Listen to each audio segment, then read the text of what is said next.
হ্যাঁ ভাইয়া, কাইন্ডলি শুরু করুন। বিসমিল্লাহির রহমানির রহিম। সম্মানিত অতিথিবৃন্দ ও দেশ কিংবা দেশের বাইরে সম্মানিত দর্শকবৃন্দ, যারা ফোকাল পয়েন্টের আজকের আয়োজনের সাথে যুক্ত আছেন, আসসালামু আলাইকুম। আপনাদের সবাইকে স্বাগত ও শুভেচ্ছা জানিয়ে আমাদের আজকের অনুষ্ঠান শুরু করছি। Bangladesh nationalist research and communications BNRC এবং বিএনপি মিডিয়া সেল কর্তৃক আয়োজিত টক শো ফোকাল পয়েন্টের ৭৩তম পর্বে আজকের আলোচনার বিষয়বস্তু কেনাবেচার রাজনীতি ও জাতির সাথে বেইমানি। আমাদের আজকের আলোচক প্যানেলে উপস্থিত আছেন অধ্যাপক মোহাম্মদ মাফরুহি সত্তার, সাবেক সম্পাদক, জাহাঙ্গীরনগর বিশ্ববিদ্যালয় শিক্ষক সমিতি। আরো উপস্থিত আছেন অ্যাডভোকেট রফিক শিকদার, সদস্য, জাতীয় নির্বাহী কমিটি, বিএনপি। এবং উপস্থিত আছেন এস এন তরুণ দে, মহাসচিব, বাংলাদেশ হিন্দু বৌদ্ধ খ্রিস্টান কল্যাণ ফ্রন্ট। আজকের আয়োজনের সঞ্চালক হিসেবে উপস্থিত আছি আমি মোহাম্মদ ফয়সাল বিন নূর, বাংলাদেশ প্রকৌশল বিশ্ববিদ্যালয় ছাত্রদল সিনিয়র যুগ্ম আহ্বায়ক।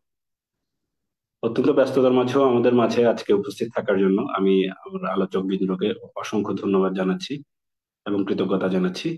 আমি তাদের অনুমতিক্রমে মূল আলোচনায় চলে যেতে চাচ্ছি।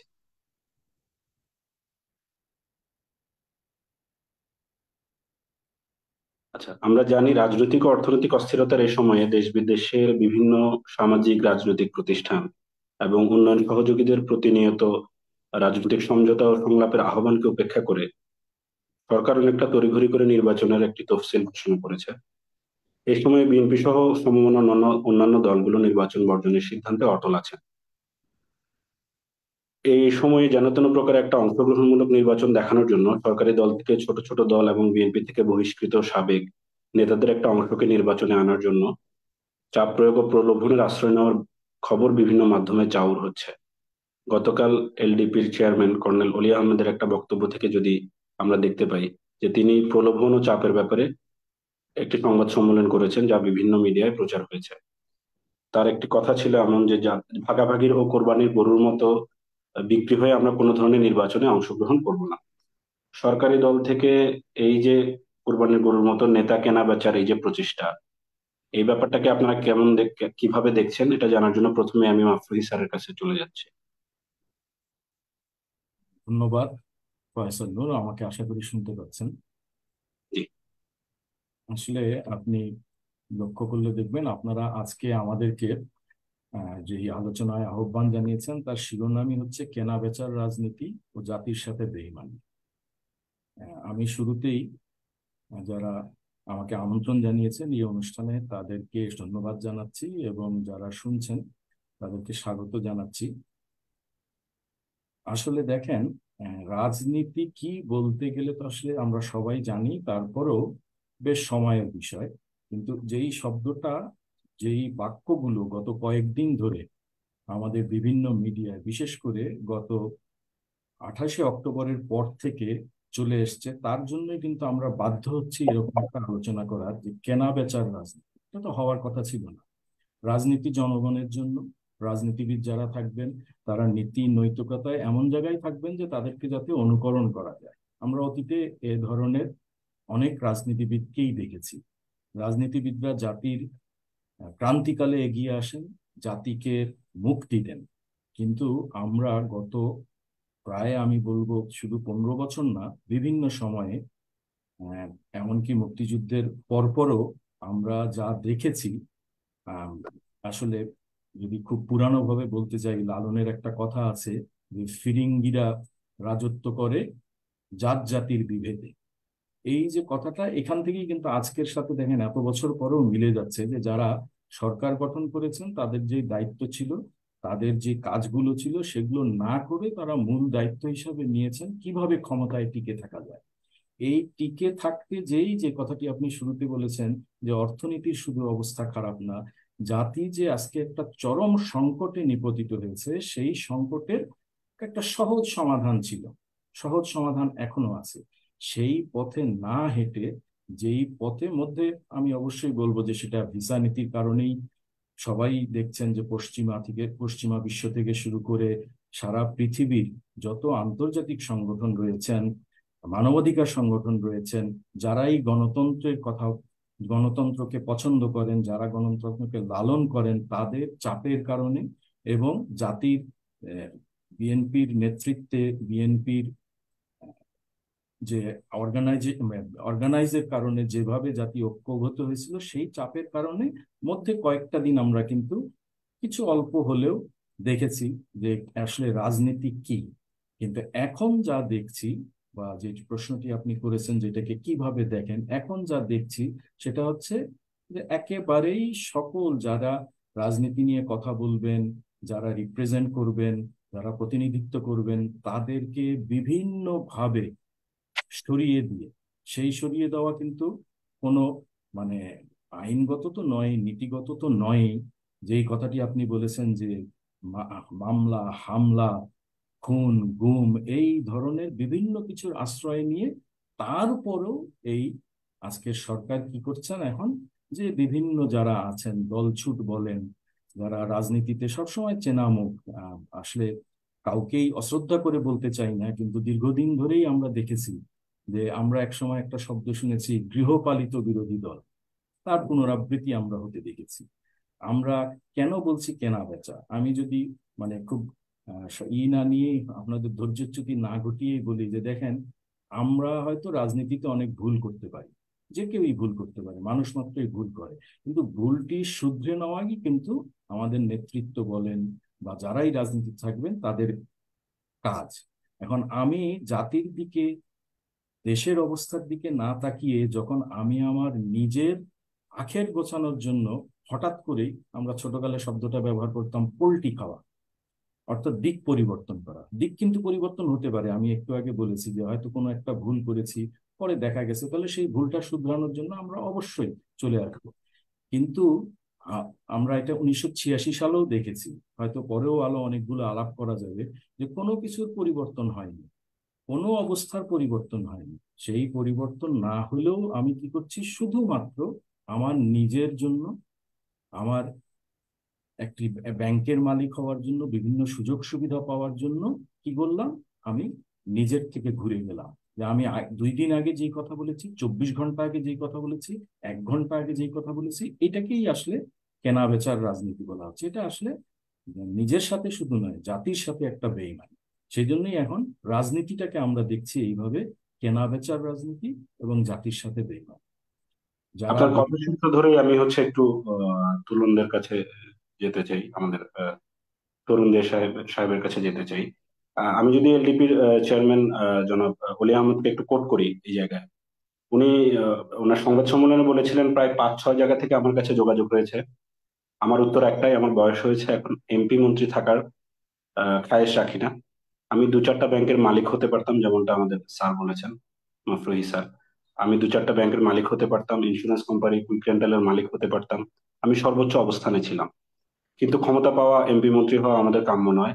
ভাগাভাগির ও কোরবানির গরুর মতন বিক্রি হয়ে আমরা কোনো ধরনের নির্বাচনে অংশগ্রহণ করবো না, ইনশাআল্লাহ।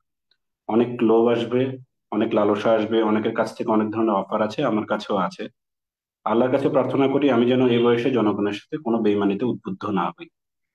এই যে কেনা বেচার অফার বা হচ্ছে বিভিন্ন পদ পদবীর অফার দেওয়া হচ্ছে, বা ব্যাংক ইন্স্যুরেন্স কুইক রেন্টালের অফার দেওয়া হচ্ছে বলে আমরা প্রতীয়মান হতে পারছি ওনার এই কথা থেকে। এই ব্যাপারগুলোকে আসলে কিভাবে দেখছেন জনাব এস এম তরুণ দে, মহাসচিব বাংলাদেশ হিন্দু বৌদ্ধ খ্রিস্টান কল্যাণ ফ্রন্ট?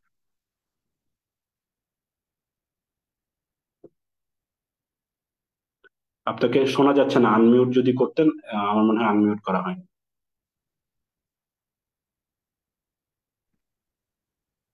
হ্যাঁ, ফয়সাল, শোনা যাচ্ছে আমাকে?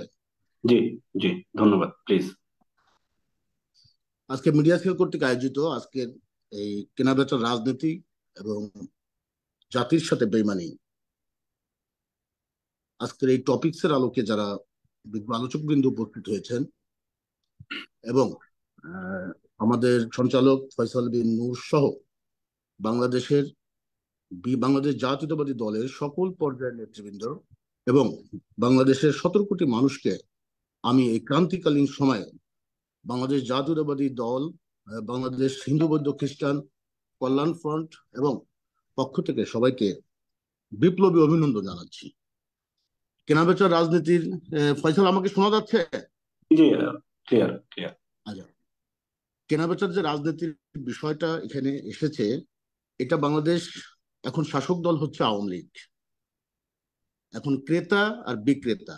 আমার স্যার কিছুক্ষণ আগে বলেছে যে রাজনীতিবিদদের যে চরিত্র, রাজনীতিবিদদের যে বৈশিষ্ট্য, বাংলাদেশের জনগণের সাথে যে সম্পৃক্ততা গুলো রাজনীতিবিদের থাকার কথা ছিল, সেটা এই বর্তমান শাসক দলের আমলে সেটা পরিলক্ষিত হচ্ছে না।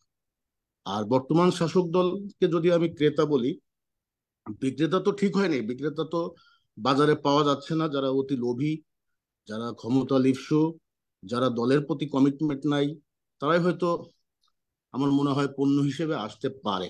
কিন্তু শাসক দল যে কিনতে চাচ্ছে, এখন শাসক দলের এই কেনার মানসিকতাটা কেন?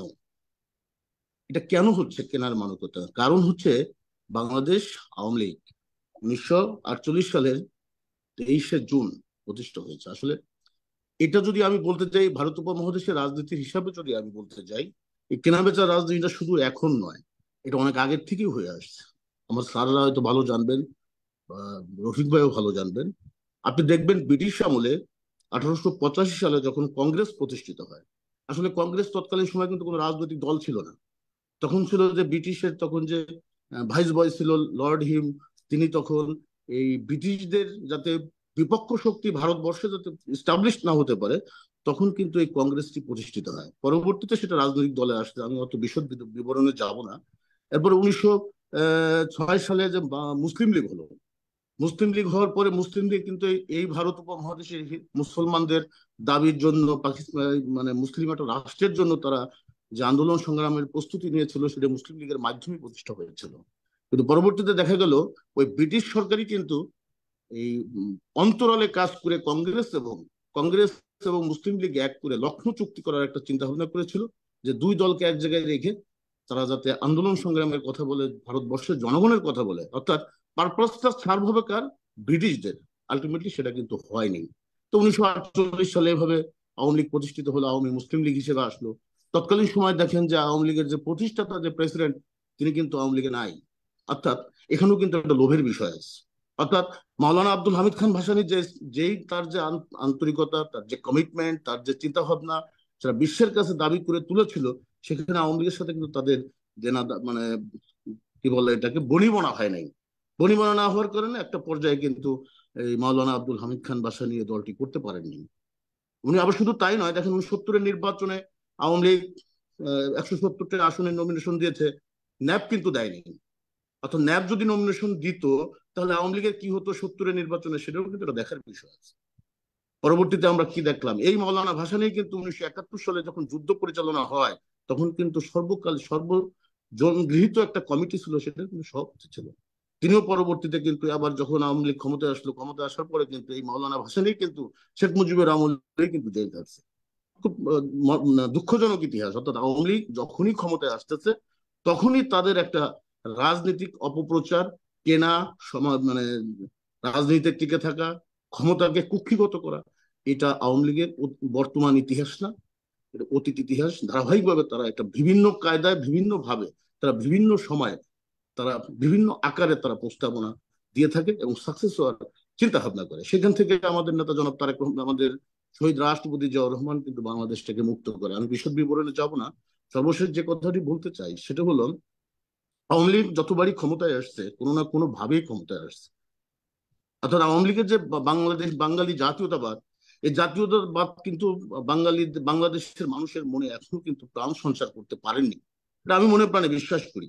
অর্থাৎ এই বাঙালি জাতীয়তাবাদ একটা ঠুনকো জাতীয়তাবাদ, যে জাতীয়তাবাদের সাথে বাংলাদেশের সাধারণ মানুষের, আদিবাসীদের, বাংলাদেশের 36টা নৃগোষ্ঠী আছে, তাদের সাথে কোনো সম্পৃক্ততা নাই। নাই বিধায় কিন্তু আওয়ামী লীগ রাজনীতিতে দিন দিন জনগণের সাথে দূরত্ব সৃষ্টি হয়ে যাচ্ছে। অর্থাৎ ঘরোয়া রাজনীতির একটা ব্যাপক অনুপস্থিতি দেখা যায় আওয়ামী লীগের রাজনীতি। আর যখনই ঘরোয়া রাজনীতির অনুপস্থিতি দেখা যায়, তখনই তারা বিভিন্ন কায়দা কৌশলে এই রাজনীতিটা করার চেষ্টা করে। পাশাপাশি যদি আপনি আমাদের দলের কথা বলেন, বাংলাদেশ জাতীয়তাবাদী দল, দেখেন আমি বাংলাদেশ জাতীয়তাবাদী দলের যে ব্যাখ্যা, তার যে চিন্তা চেতনা, বাংলাদেশি জাতীয়তাবাদের যে দর্শন, এটা বিশদ বিবরণ। অর্থাৎ দেখেন অল্প দিনে আওয়ামী লীগ আমি সরকার। ওখানে আবার আসবো। আমি বর্তমানে আর একটু ফিরে আসতে চাই, তরুণ দে সাহেব।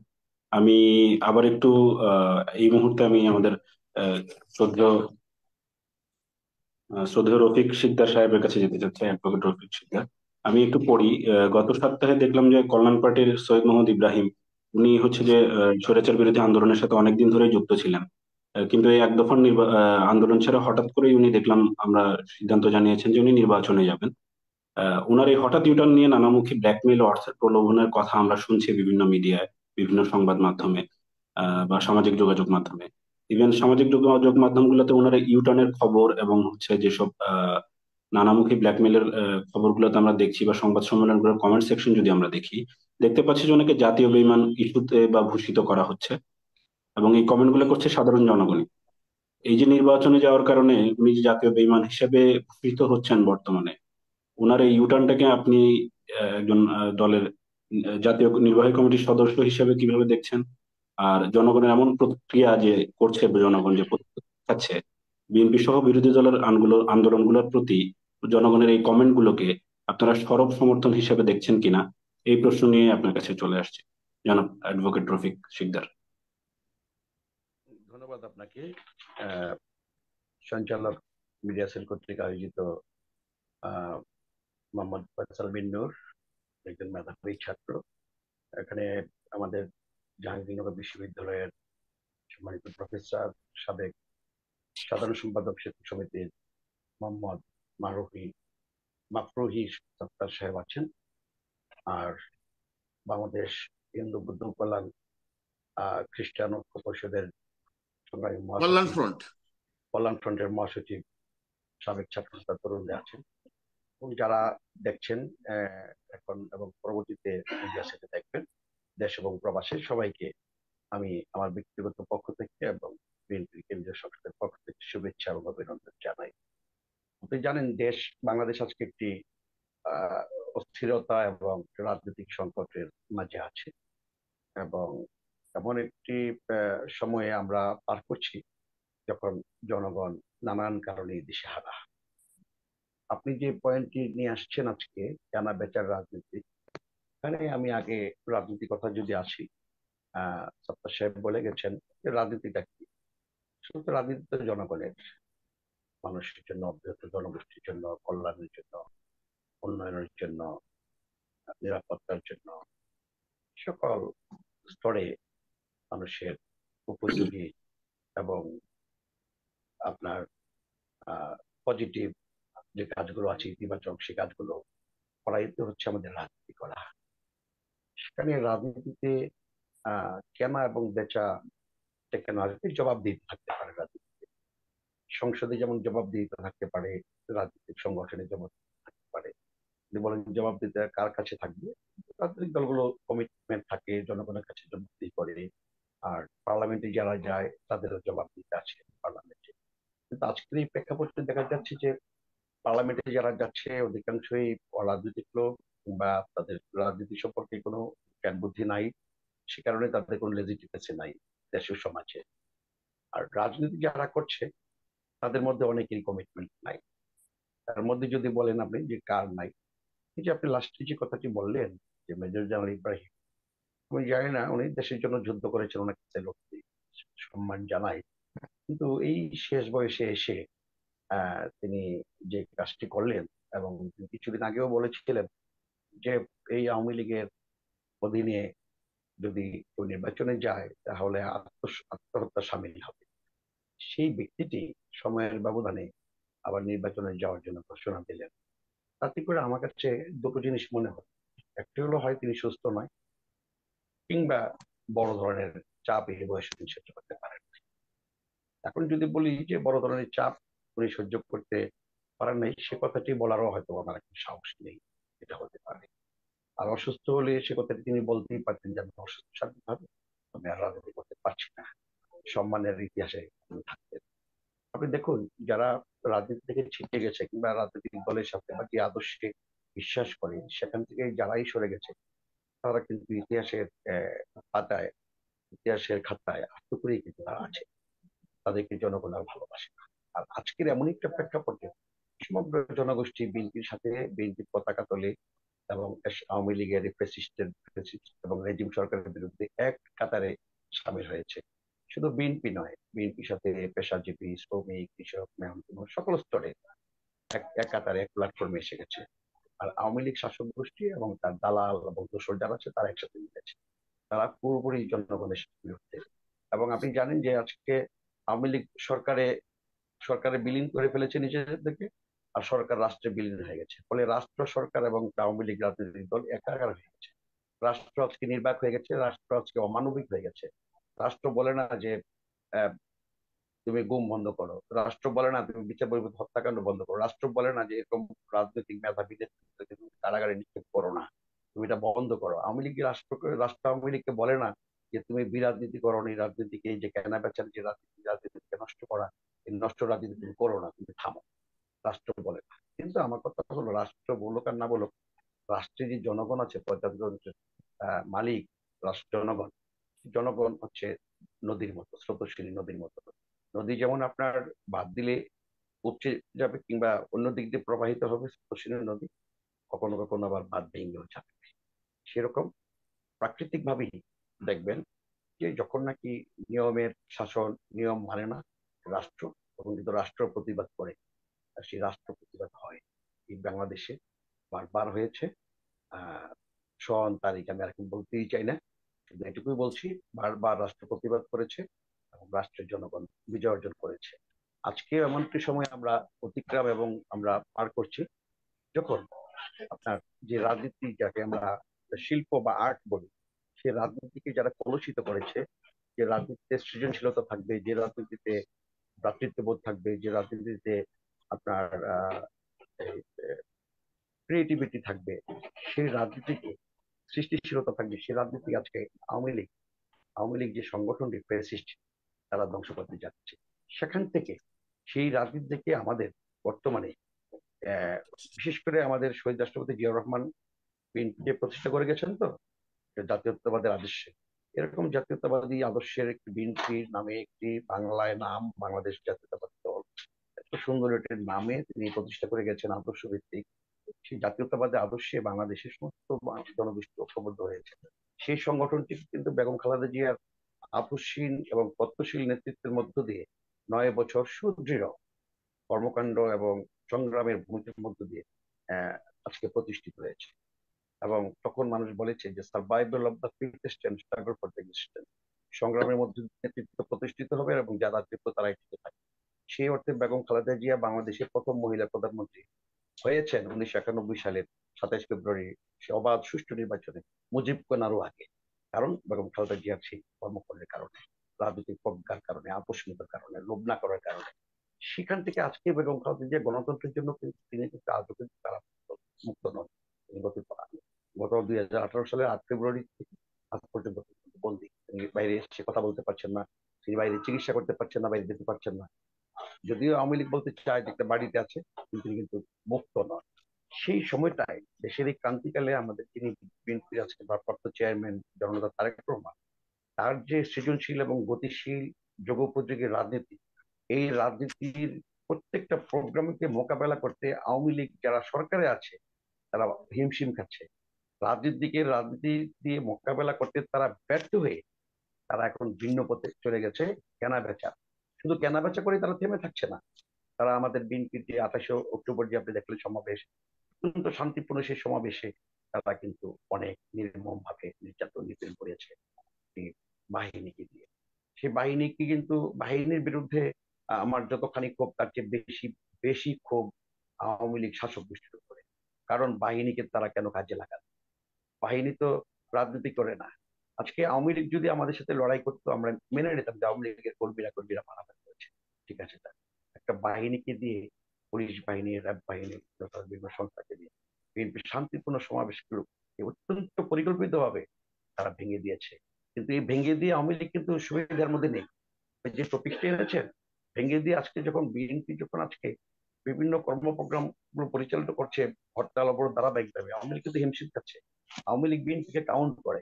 এবং একইভাবে বিএনপি আজকে নির্বাচনে, এই আওয়ামী লীগ অধীনে নির্বাচনে না যাওয়ায় আওয়ামী লীগ আজকে বেকায়দায় পড়েছে। কারণ আওয়ামী লীগ এখন তাদের সাথে ভোটে 14 সালে যেরকম ভোটার ছিল না, গরু ছাগল ছাড়া, তারা ভাবছে যে আবারও একই ঘটনা হবে। কিন্তু আমার বক্তব্য বললো যে 7 জানুয়ারি নির্বাচন ঘোষণা করেছে, আমার বিশ্বাস হয় না যে দেশের মানুষ 7 জানুয়ারি পর্যন্ত সরকারকে রাখবে। আর দলের মধ্যে বেচা কেনার যে পয়েন্ট গুলো আপনি এনেছেন, এটা আমি খুব ঘৃণা করি। আমি অত্যন্ত ঘৃণা করি ওই সকল দল কিনতে যায়, তারা দেউলিয়া হয়ে যায়। এবং আওয়ামী লীগ নিজেও কিন্তু বিক্রি হয়েছে। আপনি জানেন যে এই 1986 সালে কিন্তু আওয়ামী লীগ কিনেছে হোসেন মোহাম্মদ এরশাদ। এই যে আওয়ামী লীগের নেত্রী লালদিঘির ময়দানে বলেছিল যে এরশাদের অধীনে যারা নির্বাচনে যাবে তারা জাতীয় বেঈমান হবে। তার দুদিন পরে কিন্তু তিনি এসে কিন্তু নির্বাচনে যাওয়ার জন্য ঘোষণা দিয়েছেন 86 সালে। সে নির্বাচনে আওয়ামী লীগ কিনেছে এরশাদ, হোসেন মোহাম্মদ এরশাদ স্বৈরাচার। আর আজকে আবার আওয়ামী লীগ ক্ষমতায় এসে আবার হোসেন মোহাম্মদ এরশাদকে কিনেছে, কিনে তার সাথে গৃহপালিত দল। কেন গৃহপালিত হবে? রাজনৈতিক দলটা গৃহপালিত হবে কেন? রাজনৈতিক নেতা গৃহপালিত হবে কেন? রাজনৈতিক নেতারা কেনা বেচা হবে কেন? পণ্য নাকি? রাজনৈতিক নেতাদের একটা লেজিটিমেসি থাকবে, সম্মান থাকবে, শ্রদ্ধাবোধ থাকবে, টাকা পয়সা না থাকতে পারে। যেমন আমি যদি ব্যক্তিগত ভাবে বলি, আমি রবি শীতের আমার টাকা পয়সা নেই, এটা সত্য। কিন্তু কত টাকা নেই? আমি একটা বাসায় থাকি, ছেলেবেলা লেখাপড়া করে, আমি আইনজীবী। আমার তো জীবন নির্বাহ করার জন্য আমার চলতে পারছি। হ্যাঁ, যদি দ্রব্যমূল্য অনেক বেশি আজকে নাগালের বাইরে, সেদিক দিয়ে হিমশিম খাচ্ছি, এটা সত্য। কিন্তু কত টাকা নেই, আমাকে কিনতে পারবে কেউ? কারণ কি, আমি তো কর্মী। আমি বিশ্বাস করতে চাই দল ছুট তারা হয় যারা অতি লোভী, অনেক বড় লোভী, কিংবা দলের মধ্যে ব্যর্থ তারা, যাদের কোনো ড্রিম নাই, যাদের কোনো স্বপ্ন নেই। কিন্তু কর্মীরা কিন্তু কখনো বিক্রি হয় না। কর্মীদের কিন্তু অনেক দাম। বিএনপি হচ্ছে কর্মী বেষ্টিত দল। বিএনপির একটা কর্মীকে হাজার কোটি টাকা দিয়ে কিনতে পারবে না, আমি বিশ্বাস করি। এবং কিনতে পারবে না বলেই, তারা কম্প্রোমাইজ করে না বলেই আজকে বিএনপির কর্মীরা দেখেন এই আওয়ামী লীগের সনলে পড়ে ধান খেতে থাকছে, জঙ্গলে থাকছে, গোডাউনে থাকছে, কুকুর যেখানে ঘুমায়, গরু যেখানে ঘুমায় সেখানে ঘুমাচ্ছে, কারাগারে নিক্ষিপ্ত হচ্ছে, রিমান্ডে বারবার রিমান্ডে যাচ্ছে। তারপর কিন্তু তারা কম্প্রোমাইজ করতেছে না।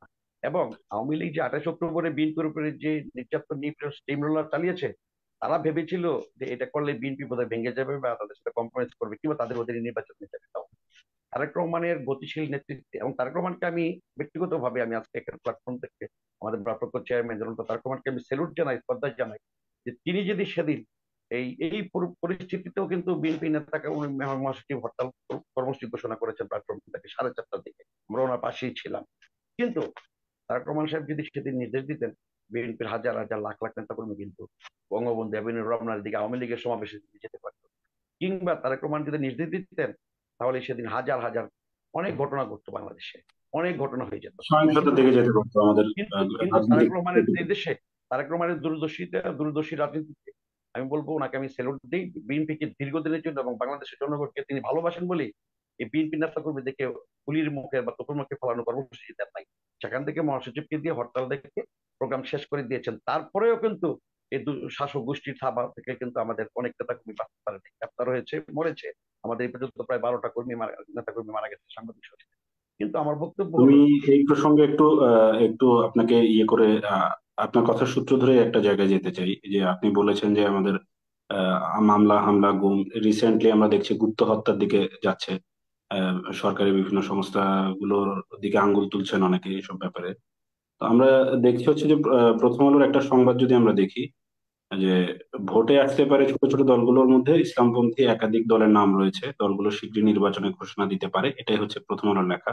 এরপরে তারা লিখেছে, তবে বিএনপির আলোচিত ও পরিচিত নেতা সহ অনেকেই দল ছেড়ে নতুন দুটি দল, যেগুলো কিংস পার্টি নামে বলছে সমকাল, তৃণমূল, বিএনপি ও বিএনএম, যুক্ত হয়ে নির্বাচনে অংশ নেবেন বলে যে আলোচনা ছিল, এখন পর্যন্ত উল্লেখ করার মতো কোনো ফল এই ক্ষেত্রে আসেনি। অর্থাৎ বিএনপি থেকে হচ্ছে যে নেতাকর্মী ভাগিয়ে নিয়ে কিংস পার্টি গুলোতে নেওয়ার যে একটা পরিকল্পনা করেছে বলে আমরা বিভিন্ন মাধ্যমে শুনেছি, সমকাল, প্রথম আলো বা অন্যান্য বিভিন্ন মিডিয়া গুলোতে, ওটা এখনো পর্যন্ত ফল আসেনি। এ নিয়ে সরকারের উচ্চ পর্যায়ে অসন্তুষ্টি রয়েছে। এটা হচ্ছে প্রথম আলোর লেখা। এই যে এত বছর ধরে বিরোধী দলের রাজনীতি করার সময় একাধিক মামলা হামলা গুম, পরিবারের অরাজনৈতিক সদস্যগুলো পর্যন্ত আমরা দেখেছি নির্যাতনের শিকার হচ্ছেন। বিএনপির উচ্চ থেকে তৃণমূলের নেতাকর্মীরা, আবার নতুন করে গুপ্ত হত্যার আতঙ্ক রয়েছে, অন্যদিকে রয়েছে নির্বাচনে গেলে ক্ষমতার প্রলোভন। এরপরেও আমরা দেখছি হচ্ছে বিএনপির নেতাকর্মীদের যে ঐক্যবদ্ধ দৃঢ়তা রয়েছে, সংকল্প রয়েছে, আন্দোলনের প্রতি তারা দৃঢ়ভাবে মনোযোগী হয়েছে। এই যে এই দৃঢ় সংকল্পের উৎসটা কি বলে মনে করছেন? আমি অধ্যাপক মাফরুল সত্তার স্যারের কাছে একবার আবার যেতে চাচ্ছি এই ব্যাপারটা নিয়ে। ধন্যবাদ সঞ্চালক ফয়সাল। আহ, মূল যে প্রশ্নটি তার একটাই উত্তর, সেটা হচ্ছে আপনার মধ্যে যদি আদর্শ থাকে, যেই আদর্শ শহীদ রাষ্ট্রপতি জিয়াউর রহমান প্রতিষ্ঠা করেছেন, সেই আদর্শকে যারা ধারণ করে তারা কিন্তু আপনার এই ধরনের প্রলোভন বা নিজের কোনো বৈষয়িক কোনো লাভ ক্ষতি এগুলোর হিসাব করে না। তারা হিসাব করে কি দেশের জন্য মঙ্গল কোনটা। এই এই আজকে দেশের যে পরিস্থিতি, এটা বোঝার জন্য কিন্তু খুব বড় কোনো মানে রাজনীতিবিদ তো অবশ্যই নয়, কোনো বিশ্লেষক হওয়ার প্রয়োজন নাই। মানে খুব যাদের সামান্যভাবেই, তারাই জানেন যে আসলে একটা নির্বাচন ঘোষণা করা হয়েছে, এটা একটা তামাশা। তামাশা কেন?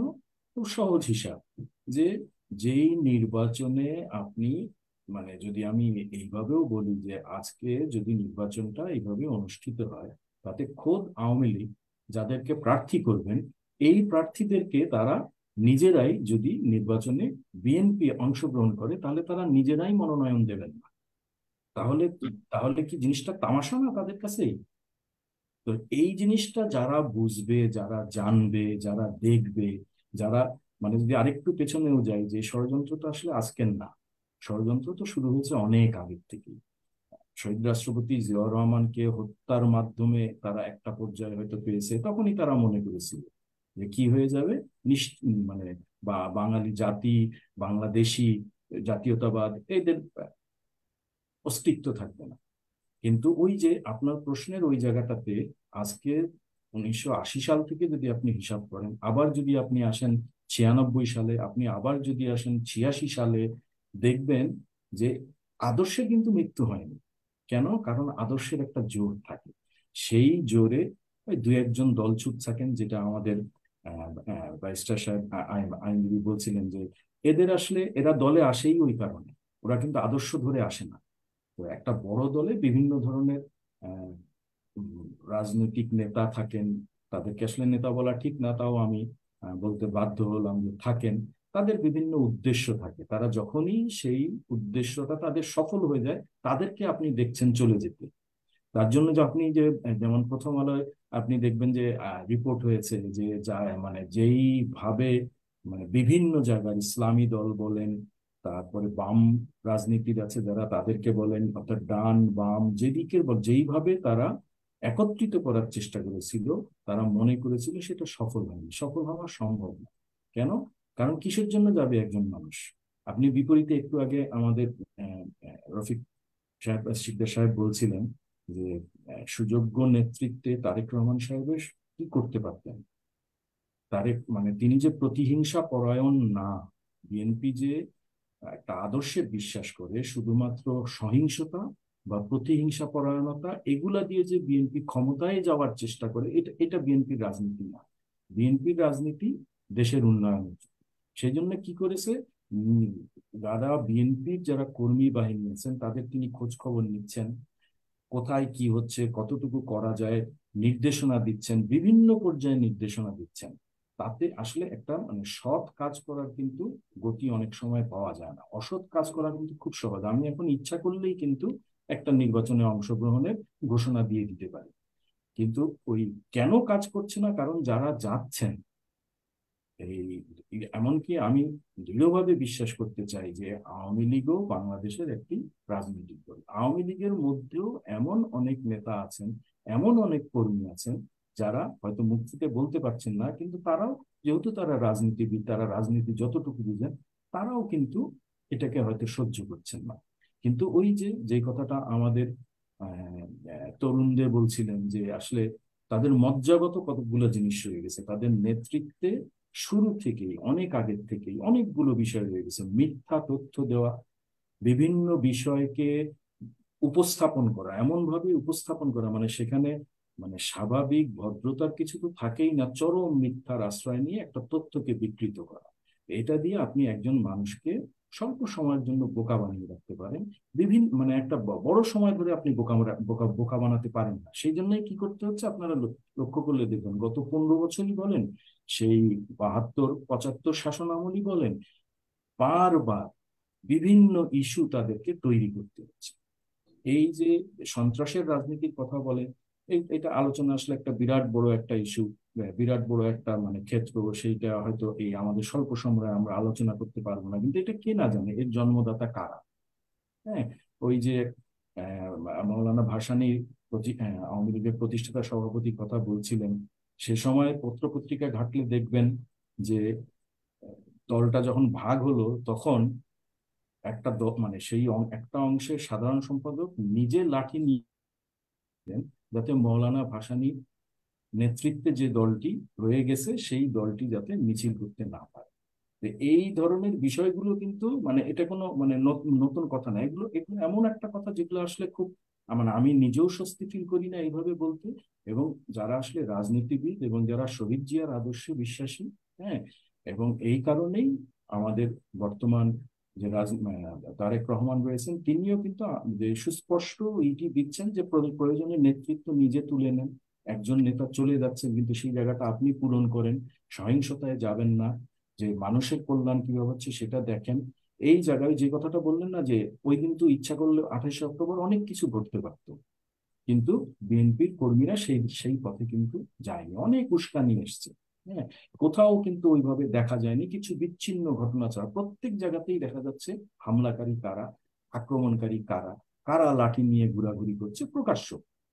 তো সেই জায়গাটার কারণে এই জিনিসগুলো আপনি হয়তো প্রথমে যেমন বললেন যে হ্যাঁ কি করেছে, মানে কথাটা দেখেন যে প্রধান বিচারপতির ফটকে হামলা হয়েছে। তো প্রধান প্রধান মাননীয় প্রধান বিচারপতি ফটকটা কি করে 1 মাইল দূরে যে ওই বিএনপি অফিসের সামনে চলে গেল? এটা তো সম্ভব না। তার মানে কি যে যারা জানেন না তারা হয়তো ক্ষণিকের জন্য এটাতে কি হচ্ছেন, একটু বিভ্রান্ত হচ্ছেন যে তাই তো এরকম কেন হবে, তাহলে তো এটা সন্ত্রাস। কিন্তু যখন মানুষ দেখছে যে আরে না, ঘটনা তো এরকম দেখা যাচ্ছে, বিভিন্ন মিডিয়ায় আসছে, বিভিন্ন সোশ্যাল মিডিয়া যেগুলো আছে সেখানে আসছে, তখন আর মানুষকে বোকা বানানো যাচ্ছে না। সেই কারণেই সফল হচ্ছেন না, নতুন নতুন করে কি করছেন, নতুন এক ধরনের আমি বলবো অপকৌশল প্রয়োগ করছেন। হ্যাঁ, এটাও আবার যেমন আপনারা হয়তো, আমি জানি না যে আহ, ওই 73 সালে যে নির্বাচন হয়েছিল সেই নির্বাচনের সময়ের যদি আমরা ওই সময়ের পত্রপত্রিকাগুলো দেখি তখন কি কি ঘটনা ঘটেছিল, আমি এখন বলতে গেলে হয়তো ওই যে আবারও বললাম যে আধা ঘন্টা চলে যাবে যে কতগুলো আসনে অনিয়ম হয়েছিল, কতগুলো মানে আমরা যাদেরকে মানে অনেক শ্রদ্ধার সাথে দেখি সেই সমস্ত নেতৃবৃন্দকে জেতানোর জন্য কি করা হয়েছিল, কাকে অপহরণ করা হয়েছিল। হ্যাঁ, আমাদের কিন্তু অলি আহাদের মতো নেতা এই আবুল মনসুর আহমেদ সাহেবের বইয়ে এই কথা লেখা আছে। হ্যাঁ, অনেক জায়গায় উনি লিখেছেন যে কি কি হয়েছে, কিভাবে আহ, ওই 73-এর নির্বাচনের সময় মনোনয়নপত্র জমা দেওয়া থেকে শুরু করে ফলাফল ঘোষণার পরে মিডিয়া কুপ করে কিভাবে নির্বাচনটাকে সম্পন্ন করা হয়েছে। তো এই আসলে এই জিনিসগুলোই হচ্ছে কেন ওই যে মূল কথা, যেখানে তাদের সম্বল হচ্ছে যে যে কোনো ভাবেই হোক, অর্থ দিয়ে হোক, কোনো পরাশক্তি দিয়ে হোক, কাউকে ওই যে বিক্রির কথা একটা আসে না প্রায়ই, আমি হয়তো মানে আরেকটু আর এক সময় বললে কি হতো যে একবার বলছি সেন্ট মার্টিন বিক্রি করে দিচ্ছে, তাহলে কি কি হলো, সেন্ট মার্টিন ওই বিক্রির কথাগুলো কিন্তু ওখান থেকে আসছে। ঠিক আছে, তাহলে আমরা এখন যারা বর্তমান সরকারের পক্ষে কথা বলছেন তাদের কাছে তাহলে কি কিছু বিক্রি করে দেওয়া হয়েছে? এই হিসাবগুলো কিন্তু যদি অর্থনীতিতে সরাসরি নেওয়া হয় তাহলে কিন্তু আবার অনেক বিষয় চলে আসবে। যেমন কতগুলো থাকে যে কৌশল আর কতগুলো থাকে অপকৌশল। কৌশল হচ্ছে যে আপনার দেশের জন্য, আমার দেশের জন্য, জনগণের জন্য, অর্থনীতির জন্য, সমাজের জন্য আমি যে কোনো শক্তির কি নিব, সহায়তা নিব। আমরা 71 সালে মুক্তিযুদ্ধের সময় আমরা নিয়েছি, যে কোনো সময় আমরা নিব। কিন্তু শুধুমাত্র আমি ক্ষমতায় থাকার জন্য, আমার ব্যক্তি লাভের জন্য, ওই যে রাষ্ট্র থেকে শুরু করে যে কথাটা বললেন না যে আজকে তো আর রাজনৈতিক আওয়ামী লীগ রাজনৈতিক দল হিসাবে নিজেকে আলাদা করতে পারছে না, কোথায় চলে গেছে সে, পুরা সরকারটাই, সরকারের যে পুরো যন্ত্র সেই যন্ত্রটাকে গত 15 বছর ধরে তারা আসলে আওয়ামী লীগ বানিয়ে ফেলেছে। এখানে এখন কি হচ্ছে, এখানে পুলিশ বাহিনী বলেন, বিভিন্ন যে বাহিনী আছেন তারা আজ্ঞাবহ হয়ে কাজ করতে বাধ্য হচ্ছেন। তো এই বিষয়গুলো হয় কি যে ওই কাউকে প্রেরণা দেয় না কোনো সময়, কারণ ঘুরে ফিরে আমরা সবাই এই দেশেরই নাগরিক। আমার কাছে এই জন্য বারবারই মনে হয় যে এই ধরনের যতই প্রয়াস থাকুক না কেন, আসলে হয়তো আমরা একটু স্লো হবে, বা আবার যে কোনো সময় হয়তো এই বিষয়টাকে কি বলবেন যে একেবারে যখন হবে তখন এক্স্যাক্টলি হয়তো বিশ্লেষণ করে বলা যাবে। কিন্তু জনগণ কিন্তু সরকারের আওয়ামী লীগের সাথে নেই, জনগণের কোনো অংশগ্রহণ নাই। সেটি এখন শুধু নয়, আপনি যদি কিছুদিন আগের যে একটি মানে আসনে উপনির্বাচন হলো সেই উপনির্বাচনও দেখেন, ঢাকায় যে উপনির্বাচন হয়েছে, হ্যাঁ, যদি মানে নিরপেক্ষ মানে কোনো দলের হয়ে তো কথা বলতে চাই না আমরা শিক্ষক মানুষ, আপনি একজন নিরপেক্ষ দৃষ্টিতে দেখেন যে কি করে একটা নির্বাচনে পাঁচ শতকরা 5 ভাগ লোক একটা নির্বাচনে আসে। আবার এখন আপনি দেখেন যে তফসিল ঘোষণা হয়েছে, 7 তারিখ নির্বাচনের ঘোষণা দেওয়া হয়েছে। এটা কি একটা পরিস্থিতি, এখন যেই পরিস্থিতি চলছে, যেই পরিস্থিতিতে একটা নির্বাচন হয়, এটা কি কোনো স্বতঃস্ফূর্ততা আছে জনগণের মধ্যে? শঙ্কা রয়ে গেছে একটা, কি হবে নির্বাচন। ভয় সংস্কৃতি আসলে তৈরি হচ্ছে বর্তমান সময়ে, যদি আমরা ওভারঅল দেখি জনগণের মধ্যে এবং বিভিন্ন রাজনৈতিক দলের বিভিন্ন নেতা কর্মীদের মধ্যে আসলে ভয় সংস্কৃতি রয়েছে। শুধু কেনা বেচার কথাও যে আসলে বর্তমানে চাউর হচ্ছে এমনও না। আমরা দেখছি বিভিন্ন পত্র পত্রিকায় আসলে ইদানিং যে দেখছে যে একটা নাম প্রকাশে অনিচ্ছুক ইসলামী একটি দলের দায়িত্বশীল একজন নেতা গতকালকে প্রথম আলোকে বলেছিলেন আমাদের উপর চাপটা খুব নরম ভাবে। উনি কথাটাই শুরু করেছেন এভাবে যে আমাদের উপর চাপটা খুবই নরম ভাবে, শুধু বলছে নির্বাচনে যাবেন কিনা সেটা আপনাদের ব্যাপার, তবে আমাদের সহযোগিতা ছাড়াই যদি এই সরকার আবার ক্ষমতায় আসে, আপনাদের মামলা আছে, আপনাদের প্রতিষ্ঠান আছে, এগুলো মাথায় রাখবেন, তখন কিন্তু কিছুই করা থাকবে না। অর্থাৎ প্রচ্ছন্নভাবে একটা হুমকিও কিন্তু দেওয়ার চেষ্টা করা হচ্ছে, যাদেরকে কেনা যাচ্ছে না, যাদেরকে টাকা দিয়ে, সুবিধা দিয়ে, অর্থ দিয়ে, ব্যাংকের কথা বলে, ইন্স্যুরেন্সের কথা বলে, কুইক রেন্টালের কথা বলে, যাদেরকে কেনা যাচ্ছে না তাদেরকে হচ্ছে মামলা হামলা এবং প্রতিষ্ঠান, এই যে প্রতিষ্ঠানগুলো ব্যবহার করে, সরকারি বিভিন্ন প্রতিষ্ঠানগুলো ব্যবহার করে যে হুমকি দেওয়ার যে একটা প্রচ্ছন্ন ব্যাপার আমরা দেখছি। তো এই যে ব্যাপারটা, এটাকে রাজনৈতিক শিষ্টাচার সুলভ বা রাজনৈতিক আচরণ বলে আসলে মনে মনে করেন কিনা জনাব তরুণদের?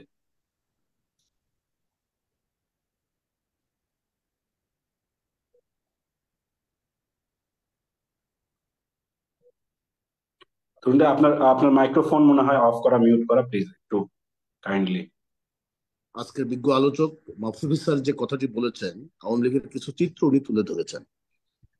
আমরা একটা জিনিস বিশ্বাস করি যে বাংলাদেশে যে জাতীয়তাবাদ, সেটার দর্শন, সেটা হচ্ছে আমাদের শহীদ রাষ্ট্রপতি জিয়াউর রহমান এটাকে সৃষ্টি করেছেন। পাশাপাশি তার যোগ্য হাতিয়ার হিসেবে দেশনেত্রী বেগম খালেদা জিয়া দীর্ঘদিন যাবৎ এই জনগণের জন্য, মা ও মাটি মানুষের জন্য উনি লড়াই করেছেন।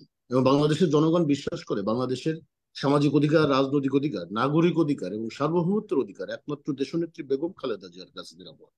ঠিক তেমনি ভাবে দেখবেন আমাদের নেতা জনাব তারেক রহমান 2001-এর পরে উনি বাংলাদেশের, উনি আগে যখন আওয়ামী লীগ ক্ষমতায় ছিলেন, উনি কিন্তু জনগণের সামনে ওইভাবে তখন আসতেন না, কিন্তু পার্টির সকল কাজ কিন্তু উনি করতেন। মানে রফিক ভাই জানেন, উনি আরো ভালো জানেন, কারণ উনি তখন ওনার সাথে আমি রাজনীতি করেছি ঢাকা বিশ্ববিদ্যালয়ে, তখন একটা হলের প্রেসিডেন্ট ছিলাম, সেক্রেটারি ছিলাম। তা তখন ভাই কিন্তু আমাদের চেয়ারম্যান স্যার কিন্তু ইয়েতে বসতেন আর কি, ওয়াসা ভবনে। উনি পার্টির সকল কাজ করেছেন। করে কি হয়েছে উনি দেখেন, বাংলাদেশের এ প্রান্ত থেকে ও প্রান্ত প্রত্যেকটা মানুষের কাছে উনি গ্রহণযোগ্য হয়ে গেছে। দেখেন, প্রত্যেকটা বিশ্ববিদ্যালয় থেকে কিন্তু সন্ত্রাসটাকে সে নির্মূল করে দিল। এবং ছাত্র রাজনীতিকে তিনি কোথায় নিয়ে আসলেন? উৎপাদনমুখী ব্যবস্থায় নিয়ে আসলেন। ওনার স্লোগানই ছিল যে উৎপাদনমুখী শিক্ষা ব্যবস্থায় ছাত্র রাজনীতির মূল লক্ষ্য। এই যে তার যে দর্শন, দেখেন জনগণের পাশে কে দাঁড়িয়েছে। আমরা মনে প্রাণে বিশ্বাস করি যে বাংলাদেশে লাঞ্ছিত, বঞ্চিত, নির্যাতিত, নিপীড়িত মানুষের নেতা হচ্ছে জনাব তারেক রহমান। এবং আবার দেখবেন যে আপনি যে বললেন হুমকি ধামকি, হুমকি ধামকি দিয়ে কোনো লাভ হবে না। কারণ বাবা, মা এবং সন্তান, অর্থাৎ শহীদ রাষ্ট্রপতি জিয়াউর রহমান, দেশনেত্রী বেগম খালেদা জিয়া, আবার ভারপ্রাপ্ত চেয়ারম্যান জনাব তারেক রহমান স্যার, কি সাদৃশ্য তাদের জীবনের। শহীদ রাষ্ট্রপতি জিয়াউর রহমান, তার ঘোষণায় দেশ স্বাধীন হয়েছে, লক্ষ লক্ষ মানুষ তার স্বাধীনতার ঘোষণা পাওয়ার পরে রাস্তায় নেমে গিয়েছে। এটা একটা অনেক বড় ব্যাখ্যা, স্যার আরো ভালো বলতে পারবেন, অত সময়ও নেই। আবার দেশনেত্রী বেগম খালেদা, তিনি আবার এই দেশের জন্য জীবন দিয়েছেন। শহীদ রাষ্ট্রপতি জিয়াউর রহমান বাংলাদেশটাকে কোথায় নিয়ে গিয়েছিলেন, কোথায় নিয়ে গেছিলেন? যে 77 সাল থেকে 81, মাত্র 4 বছরে একটা তলাবিহীন ঝুড়িকে উনি স্বনির্ভর বাংলাদেশ উপহার দিয়েছেন। এবং তার যে দর্শন, তার যে রূপরেখা, তার যে প্রায়োগিক ব্যাখ্যা, আমরা তো এটাকে স্বাধীনতা, সার্বভৌমত্বের রক্ষা কবচ হিসেবে এটা আমরা বিশ্বাস করি। উনি দেশটার জন্য শহীদ হলেন। দেশনেত্রী বেগম খালেদা জিয়া, রফিক শিকদার ভাই বলেছেন, রফিক শিকদার ভাই বলেছেন যে 1988 সালে, আপনারা খেয়াল করবেন যে স্বৈরাচার এরশাদ বিরোধী আন্দোলনের সময় লাল দিঘির ময়দানে, হ্যাঁ লাল দিঘির ময়দানে আগের দিন দেশনেত্রী বেগম খালেদা জিয়া সেখানে স্টেটমেন্ট দিয়ে আসছে যে এই সরকারের আমলে যারা যাবে তারা হবে রাষ্ট্রীয় বেঈমান। তার পরের দিন দিয়ে আসছে শেখ হাসিনা। যেদিন উনি দিয়ে এসে 1988 সালে উনি এরশাদের ছিয়াশি আন্ডারে সালে নির্বাচনে গিয়েছে। এটা 86 খুব সালে দুঃখজনক। 86 সালে 86 সাল, এটা খুব 86 সালে দুঃখজনক। এরপরে দেখেন আমাদের নেত্রী দেশনেত্রী বেগম খালেদা জিয়া, কিন্তু আমাদের এই রফিক সিদ্দারা তখন 80-র দশকের ছাত্রনেতা ছিলেন, তারা কিন্তু দেশনেত্রী বেগম খালেদা জিয়াকে আপসহীন ব্যাখ্যা দেওয়া হলো ওই ঘটনার পর থেকে। উনি আজকে এই দেশের জন্য, জনগণের জন্য আজকে তিনি জেল খাটছেন, উনি কিন্তু আপোষ করেননি। আপনি দেখবেন রিসেন্ট মাহাথির মোহাম্মদ মালয়েশিয়ায় বলেছেন যে দেশনেত্রী বেগম খালেদা জিয়া হবে আগামী দিনের দক্ষিণ এশিয়ার নেলসন ম্যান্ডেলা। এটা আমাদের একটা বড় অর্জন। আবার ঠিক তেমনি ভাবে আমাদের নেতা জনাব তারেক রহমান আজকে দেশের বাইরে, তিনি জনগণের জন্য কাজ করছে, মানুষের জন্য কাজ করছে। উনি প্রত্যেকটা মানুষের কথা ভাবছেন। উনি সবসময় বলছেন একটি কথাই, যে আপনার ভোট আপনি দিবেন, যাকে খুশি তাকে দিবেন, কিন্তু আপনার ভোটের অধিকার রক্ষা করার জন্য আমার হাতকে শক্তিশালী করেন। বিখ্যাত একজন মনীষী জন সি ম্যাক্সওয়েল, ওনার লিডারশিপের বক্তব্য দিতে গিয়ে উনি বলেছিলেন যে leader is one who knows the way and goes the way and shows the way. অর্থাৎ নেতৃত্ব হচ্ছে এমন একটা জিনিস, ওই নেতা প্রথম রাস্তা দিয়ে হাঁটবেন, রাস্তার পালস বুঝবেন, তারপরে জনগণকে ওই পথে হাঁটাবেন। দেখেন আমাদের নেতা কখনোই কিন্তু সহিংসতার কথা বলে না, কখনো মানুষ খুনের কথা বলে না, কখনো সরকারের কথা বলে না যে আমরাকে অন্যায়ভাবে সরকারে যেতে হবে, আমরা জনগণকে জিম্মি করে সরকারে যেতে হবে। আমাদের সরকার না, আমরা বাংলাদেশের জনগণের জন্য কাজ করি, বাংলাদেশের সার্বভৌমত্বকে টিকিয়ে রাখার জন্য আমরা কাজ করি, দেশের সেবা করার জন্য আমরা কাজ করি। এখানে আমরা বিশ্বাস করি যে শহীদ রাষ্ট্রপতি জিয়াউর রহমানের যে দর্শন আমরা মনে প্রাণে বিশ্বাস করি, এটা কোনোভাবে কোনো পর্যায়ের একটি নেতাকেও আওয়ামী লীগ সরকার তারা নিতে পারবে না। যার কমিটমেন্ট আছে, আমার স্যার বলেছে, যার কমিটমেন্ট আছে তাকে দিয়ে। আমরা তো জনগণ রাজনীতি করতে এসেছি, আমরা তো দেশটাকে আওয়ামী লীগের মতো বিলিয়ন বিলিয়ন ডলার দেশের বাইরে পাচার করার জন্য রাজনীতি করতে আসছি, জনগণের সেবা করতে আসছে। আমরা তো মিডিয়ায় ওপেন কথা বলছি, সেখানে তো আমারও তো একটা বড় ধরনের ঘটনা হতে পারে, রফিক ভাইয়েরও হতে পারে, স্যারেরও হতে পারে, বাট আমরা কিন্তু আমাদের একটা কমিটমেন্ট আছে পার্টির পিছু। আমাদের নেতা কিছুদিন কালকেই বলেছে, বিএনপি রিজভী আহমেদ সিনিয়র যুগ্ম মহাসচিব, যে যারা দলের প্রতি কমিটমেন্ট নেই, অর্থাৎ উচ্ছিষ্ট ভোগী, তারাই নির্বাচনে যেতে পারে। খড়কুটোর আশায় নির্বাচন যেতে পারে। হ্যাঁ, যেতে পারে, হ্যাঁ যেতে পারে, সেটা যাবেই। আপনি ধানের ভিতরে যেমন কুড়ো থাকে, ওরকম থাকবে, কিন্তু যারা দলকে ভালোবাসে, যারা দলকে মনে প্রাণে বিশ্বাস করে, কোনো অবস্থায় যাবে না, এবং এই নির্বাচন আমরা হবেও না। দেখছি শুধু বিএনপিরও না, আমরা যদি দেখি যে শুধু বিএনপিরও না, কিন্তু আমরা সমমনা বাংলাদেশে নিবন্ধিত যতগুলো দল আছে তার মধ্যে অর্ধেকের মতো, প্রায় অর্ধেকের কাছাকাছি দল হচ্ছে নির্বাচনে যাচ্ছেন না, তাদের উপর চাপ প্রয়োগ করার চেষ্টা করা হচ্ছে। রাজনীতিতে আমরা যদি রাজনৈতিক ব্যবহারের কথা বলি, বা রাজনৈতিক যে শিষ্টাচারের কথা বলি, বা রাজনৈতিক যে নর্মস এর কথা যদি আমরা বলি, রাজনীতিতে চাপ প্রয়োগের বা বল প্রয়োগের এরকম এরকম নজির কি আসলে আমরা আগে দেখেছি কিনা, এক। এবং দুই হচ্ছে, এইটাকে রাজনীতি হিসেবে দেখেন কিনা। এই যে আচরণ, এভাবে যে হুমকি নামকি দিয়ে যে বিভিন্ন দলগুলোকে, ছোট বড় বিভিন্ন দলগুলোকে নির্বাচনে নিয়ে আসার, বাগিয়ে নিয়ে আসার যে চেষ্টা, মূল বিরোধী দলকে বাইরে রেখে, এবং অংশগ্রহণমূলক নির্বাচন না করার যে একটা অপচেষ্টা, কিন্তু অংশগ্রহণমূলক দেখানোর যে একটা অপচেষ্টা, এগুলোকে রাজনৈতিক শিষ্টাচারের অংশ বলে মনে করেন কিনা আমি জানতে চাচ্ছি অ্যাডভোকেট রফিক শিকদার, সদস্য, জাতীয় নির্বাহী কমিটি, বিএনপির কাছে। শুনুন, আপনার প্রশ্নটা অত্যন্ত সময় উপযোগী। রাজনীতিতে যে শিষ্টাচার আছে, রাজনীতিতে যে একটা আর্ট আছে, এটা কিন্তু, এবং বিরোধী দলে থেকেও, পার্লামেন্টের বিরোধী দলে কিন্তু বিএনপি আজকে নেই, কারণ এটা বড়চরের পার্লামেন্ট, নিশিরাতের পার্লামেন্টও বলে মানুষ। কিন্তু রাজপথের বিরোধী দল এবং অতীতে বিএনপি, যেহেতু বিএনপি তো জনগণের স্টেক হোল্ডার, তো তো অতীতে কিন্তু বিএনপি অনেকবার দেশে সুশাসন প্রতিষ্ঠা করেছে, সরকার পরিচালনা করেছে, এবং উন্নয়নের যে চাকা সেটাকে শক্তিশালী করেছে, বেগবান করেছে, অর্থনীতির চাকাকে অনেক শক্তিশালী করেছে। এবং সেই ক্ষেত্রে যদি আমি আপনাকে বলি যে বিএনপি এই সাম্প্রতিককালে, যদি গত 5 বছর নয়, শুধু এই সাম্প্রতিক 1 বছরের কথাও যদি আমি জানি খুব কাছে, দেখবেন যে আমাদের বিএনপির এই যে কখনো কালো পতাকা মিছিল, কখনো সেই আবদুল্লাহপুর থেকে যাত্রাবাড়ি পর্যন্ত পদযাত্রা, পথ মিছিল, পথসভা, অবস্থান কর্মসূচি, সমাবেশ, মহাসমাবেশ, কখনো উপজেলায়, কখনো জেলায়, কখনো বিভাগে, রাজধানীতে, মহানগরে, এমনি করে ধারাবাহিক যে কর্মসূচিগুলো, এগুলো কিন্তু এই দেশবাসী, নানান পেশার মানুষেরা অত্যন্ত তাৎপর্যপূর্ণ এবং সময়োপযোগী, এবং রাজনৈতিক দল থেকে যেটা মানুষ প্রত্যাশা করে সেটা পেয়েছে। আমি বলবো সেটা একমাত্র, আমি এখানে খুশি করার জন্য বলছি না, কাউকে খুশি করার জন্য বলছি না, আমি শুধু এটা বলতে চাই যেটা আমাদের বিএনপি ভারপ্রাপ্ত চেয়ারম্যান তারেক রহমানের এটা একটা রাজনীতি এবং একটা নতুন দিগন্ত সৃষ্টি করেছেন। এখান থেকে অন্যান্য রাজনৈতিক দলগুলো শিখতে পারে, অনুসরণ করতে পারে, এটা দোষের কিছু নয়। ভালো কিছু অনুসরণ করা ক্ষতিকারক নয় দেশের জন্য। একইভাবে যদি আপনি বলেন যে জিয়াউর রহমানের একজন সূর্য সন্তান এবং খালেদা জিয়ার একজন জ্যেষ্ঠ সন্তান, এটা নিয়েই কিন্তু তারেক রহমান বসে থাকেন না যে আমি তাদের সন্তান, সে কারণেই আমাকে সেই সম্মানই মানুষ প্রতিষ্ঠিত করবে। বরং তিনি কখন ঘুমান আমি জানি না, 24 ঘন্টার মধ্যে আমার কাছে কেন জানি মনে হয় 20 ঘন্টা 22 ঘন্টায় তিনি দেশের জন্য দলের জন্য কাজ করেন। এবং ওনার টার্গেটই হচ্ছে দেশটা প্রথম, দল নয়, যেটা জিয়াউর রহমানের ছিল এবং খালেদা জিয়ার ছিল, যে দলের চেয়ে দেশ বড়, ব্যক্তির চেয়ে দল বড়, দলের চেয়ে দেশ বড়। দেখুন যে তারেক রহমান সাহেব কিন্তু ক্ষমতার খুব কাছাকাছি ছিলেন বিভিন্ন সময়, একজন রাষ্ট্রনায়ক, একজন প্রধানমন্ত্রীর জ্যেষ্ঠ সন্তান হিসেবে ছিলেন, কিন্তু তিনি কিন্তু কখনো ক্ষমতার অপব্যবহার করেন নাই। বরং আমার মনে আছে আমরা জাতীয়তাবাদী ছাত্র দলের ভাইস প্রেসিডেন্ট থেকে আমরা চলে গেলাম, এরপরই বিএনপি যখন ক্ষমতায় আসলো 2001 সালে 2/3 মেজরিটি নিয়ে, কক্সবাজারে একটি ছাত্র সমাবেশ তিনি করেছিলেন। সমগ্র বাংলাদেশের জেলার প্রতিটি জেলার ছাত্র দলের প্রেসিডেন্ট, সেক্রেটারি, সুপার 5 তাদের থেকে সেদিন দৈনিক পত্রিকাগুলোর অনেক সাংবাদিকেরা বলেছিল, তাদের নামটা আমি আজকে আর এখানে বলতে চাই না, অনেক সাংবাদিক, আমিও কক্সবাজারে গিয়েছিলাম এই অনুষ্ঠানটা দেখার জন্য সাবেক ছাত্রনেতা হিসেবে, বলেছিল যে তারেক রহমানের এই যুগান্তকারী পদক্ষেপ, যে ছাত্রদেরকে ডেকে এনে কক্সবাজারে কি মেসেজ দিয়েছে, তোমরা পড়াশোনা করবে, তোমরা মেধাবী হবে, তোমরা আগামী দিনে নেতৃত্ব প্রতিষ্ঠা করবে, নেতৃত্ব দিবে, তোমরা নিশ্চয়ই এই ছাত্র জীবনে কন্ট্রাক্টরি হবে না, ঠিকাদারি করবে না, টেন্ডারবাজি করবে না, সন্ত্রাসী করবে না, যে সন্ত্রাস মুক্ত ক্যাম্পাস প্রতিষ্ঠা করার জন্য এবং মেধাবী রাজনীতিকে প্রতিষ্ঠা করার জন্য, মেধা মননশীলতার চর্চা করার জন্য এই তারেক রহমান সাহেবের সেদিন কক্সবাজারে এই তরুণ ছাত্র সমাজের প্রতি, ছাত্রদলের প্রতি আহ্বান ছিল। শুধু ছাত্রদলকে তিনি আহ্বান করেছিলেন, কিন্তু সমগ্র ছাত্র সমাজের প্রতি ওনার এই বার্তাটা ছিল।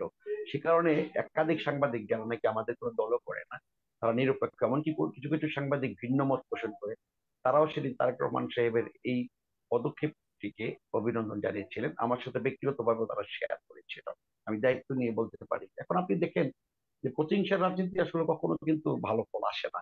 আওয়ামী লীগ প্রতিহিংসার রাজনীতি করে বলে বারবার হোঁচট খেয়েছে। এমনকি এরা কিন্তু এই যে গুমের রাজনীতি বলে, 1972 সালে কিন্তু আওয়ামী লীগ প্রথম গুম করে জহিরান, জহিরান বাংলাদেশের একটা স্টার বিদগ্ধ ব্যক্তি ছিল। আবার যদি বলেন যে ক্রস ফায়ার, 1975 সালের 2রা জানুয়ারি মুক্তিযুদ্ধের অন্যতম সংগঠক সিরাজ শিকদারকে ক্রস ফায়ার করি আওয়ামী লীগ। এই যে স্পিকার শাহেদ আলীকে বাড়ি পিটিয়ে হত্যা করা সংসদে, আওয়ামী লীগ। আওয়ামী লীগ কিন্তু গুম, খুন, ক্রস ফায়ার, বিচার বহির্ভূত হত্যাকাণ্ড সব তাদের তাদের আহ্বান, ইনভাইট। সুতরাং আওয়ামী লীগের কাছ থেকে বাংলাদেশের মানুষ কোন রাজনীতি শিখবে সেটা যায় না। আওয়ামী লীগ যেটা পারে, তারা জ্বালাও পোড়াও করে, নিজেরা অগ্নিসন্ত্রাস করে, দুর্নীতি করে, টেন্ডারবাজি করে, তাদের আজকে বাড়িতে হাজার হাজার কোটি টাকা পাওয়া যায় আওয়ামী লীগের একটা সাধারণ কর্মী।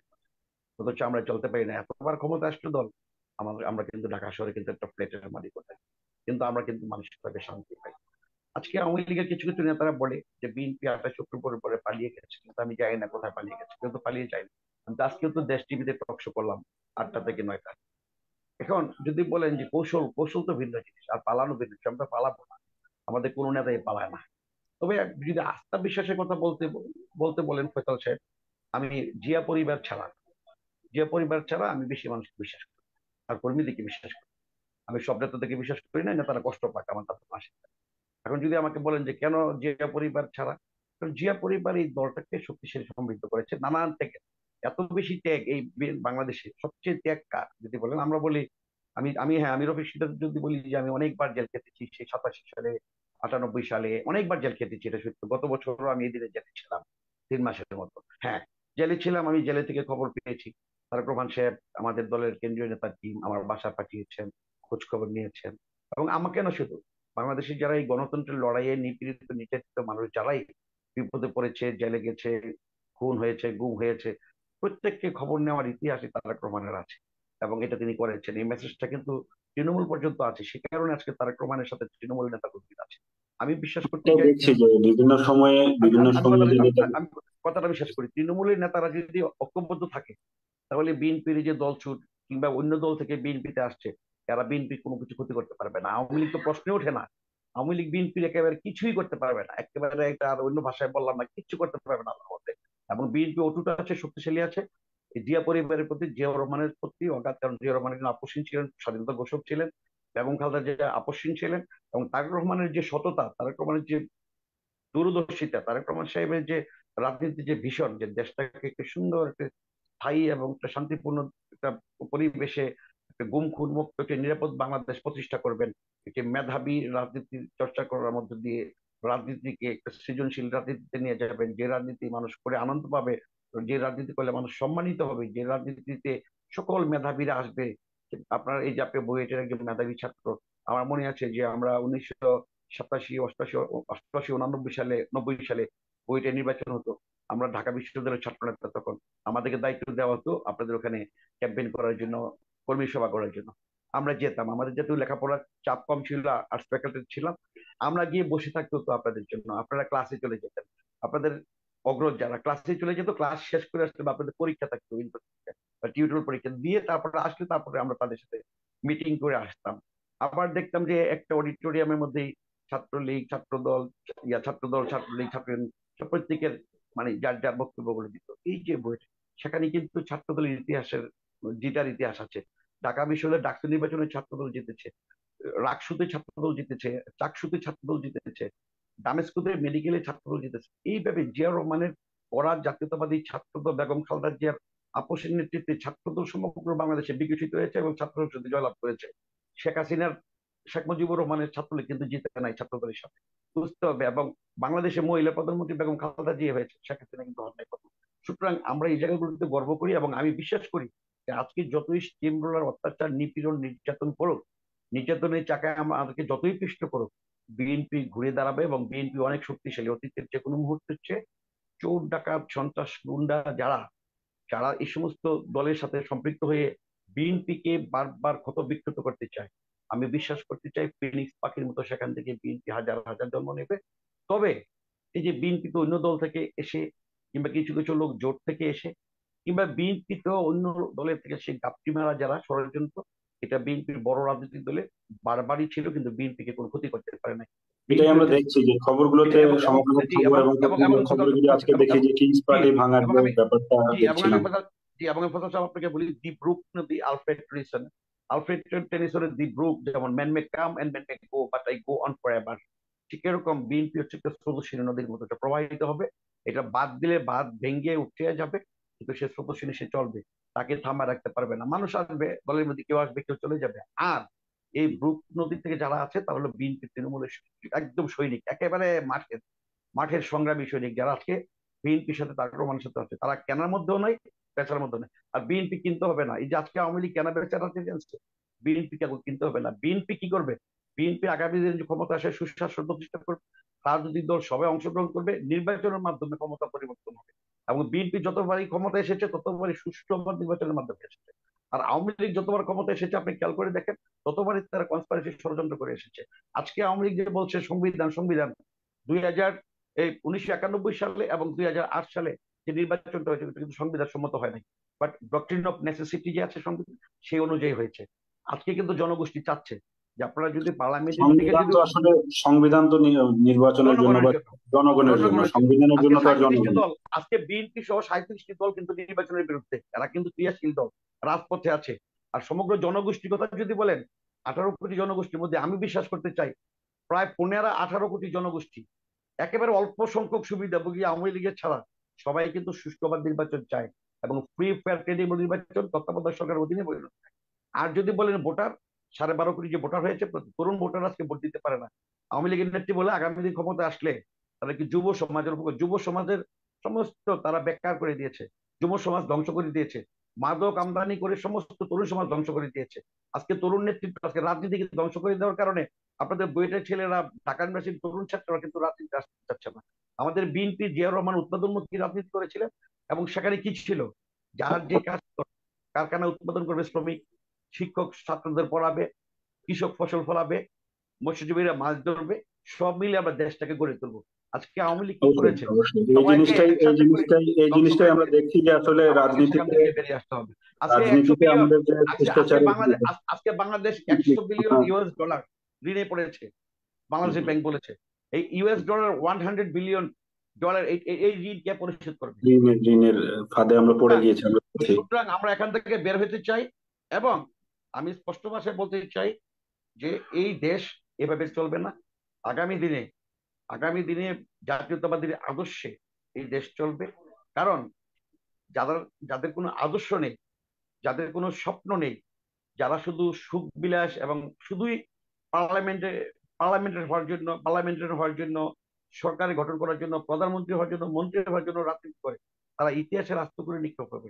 আর আমরা যারা 17 বছর এই রোষানলে পড়েও আমরা সংগ্রাম করছি, আমরা কষ্ট করছি, এমনকি আপনাকে ফয়সাল সাহেব আমি ছোট্ট করে একটা কথা বলি, ক্ষমা চেয়ে বলতেছি, আমিরও বেশিরভাগ জেল থেকে বেরিয়ে আমি কিন্তু তারেক রহমান সাহেবের সাথে ফোনে কথা বলতে চেষ্টা করি। কেন করি নাই বলবো আপনাকে। আমি জানি যে ওনার 2টা মিনিট আমাদের 2 মাসের চেয়ে 2 বছরের চেয়ে গুরুত্বপূর্ণ। আমি কি বলবো? আমি তো জেলে ছিলাম, উনি সবকিছু করছেন, আমি জেলে থেকে খবর পাচ্ছি, আমি কেন ওনাকে ফোন করে ডিস্টার্ব করবো? আমি সেই চিন্তা করে আমি ফোন করি নাই ওনাকে। আমি একবারও চেষ্টাও করি নাই, আমি রিজভি ভাইকে বলি নাই যে আমাকে ওনার সাথে ফোনে কথা বলে দেন, কারণ আমি জানি যে উনি এমনি ব্যস্ত থাকেন প্রতিদিন। উনি কখন খান কখন ঘুমান আমি জানি না। ওনার সাথে বেশ কিছু মিটিং এ আপনি আমাদের যে দেখা হয়েছে গণতন্ত্র পুনরুদ্ধারের যে এবং গণতন্ত্র আন্দোলনটা আমরা পুনরুদ্ধারের দেখছি, জন্য, তারেক রহমান খুব গণতন্ত্র শক্ত হাতে পুনরুদ্ধারের এই জন্য। জিনিসটা আমরা জানি যে সুতরাং উনি নেতৃত্ব সুতরাং দিচ্ছেন। ওনার কাছে আমরা একটু ভিন্ন সুতরাং প্রসঙ্গে যেতে চাচ্ছি এখন, প্লিজ আপনার কাছে অনুমতি নিয়ে আমি একটু ভিন্ন প্রসঙ্গে যেতে চাচ্ছি।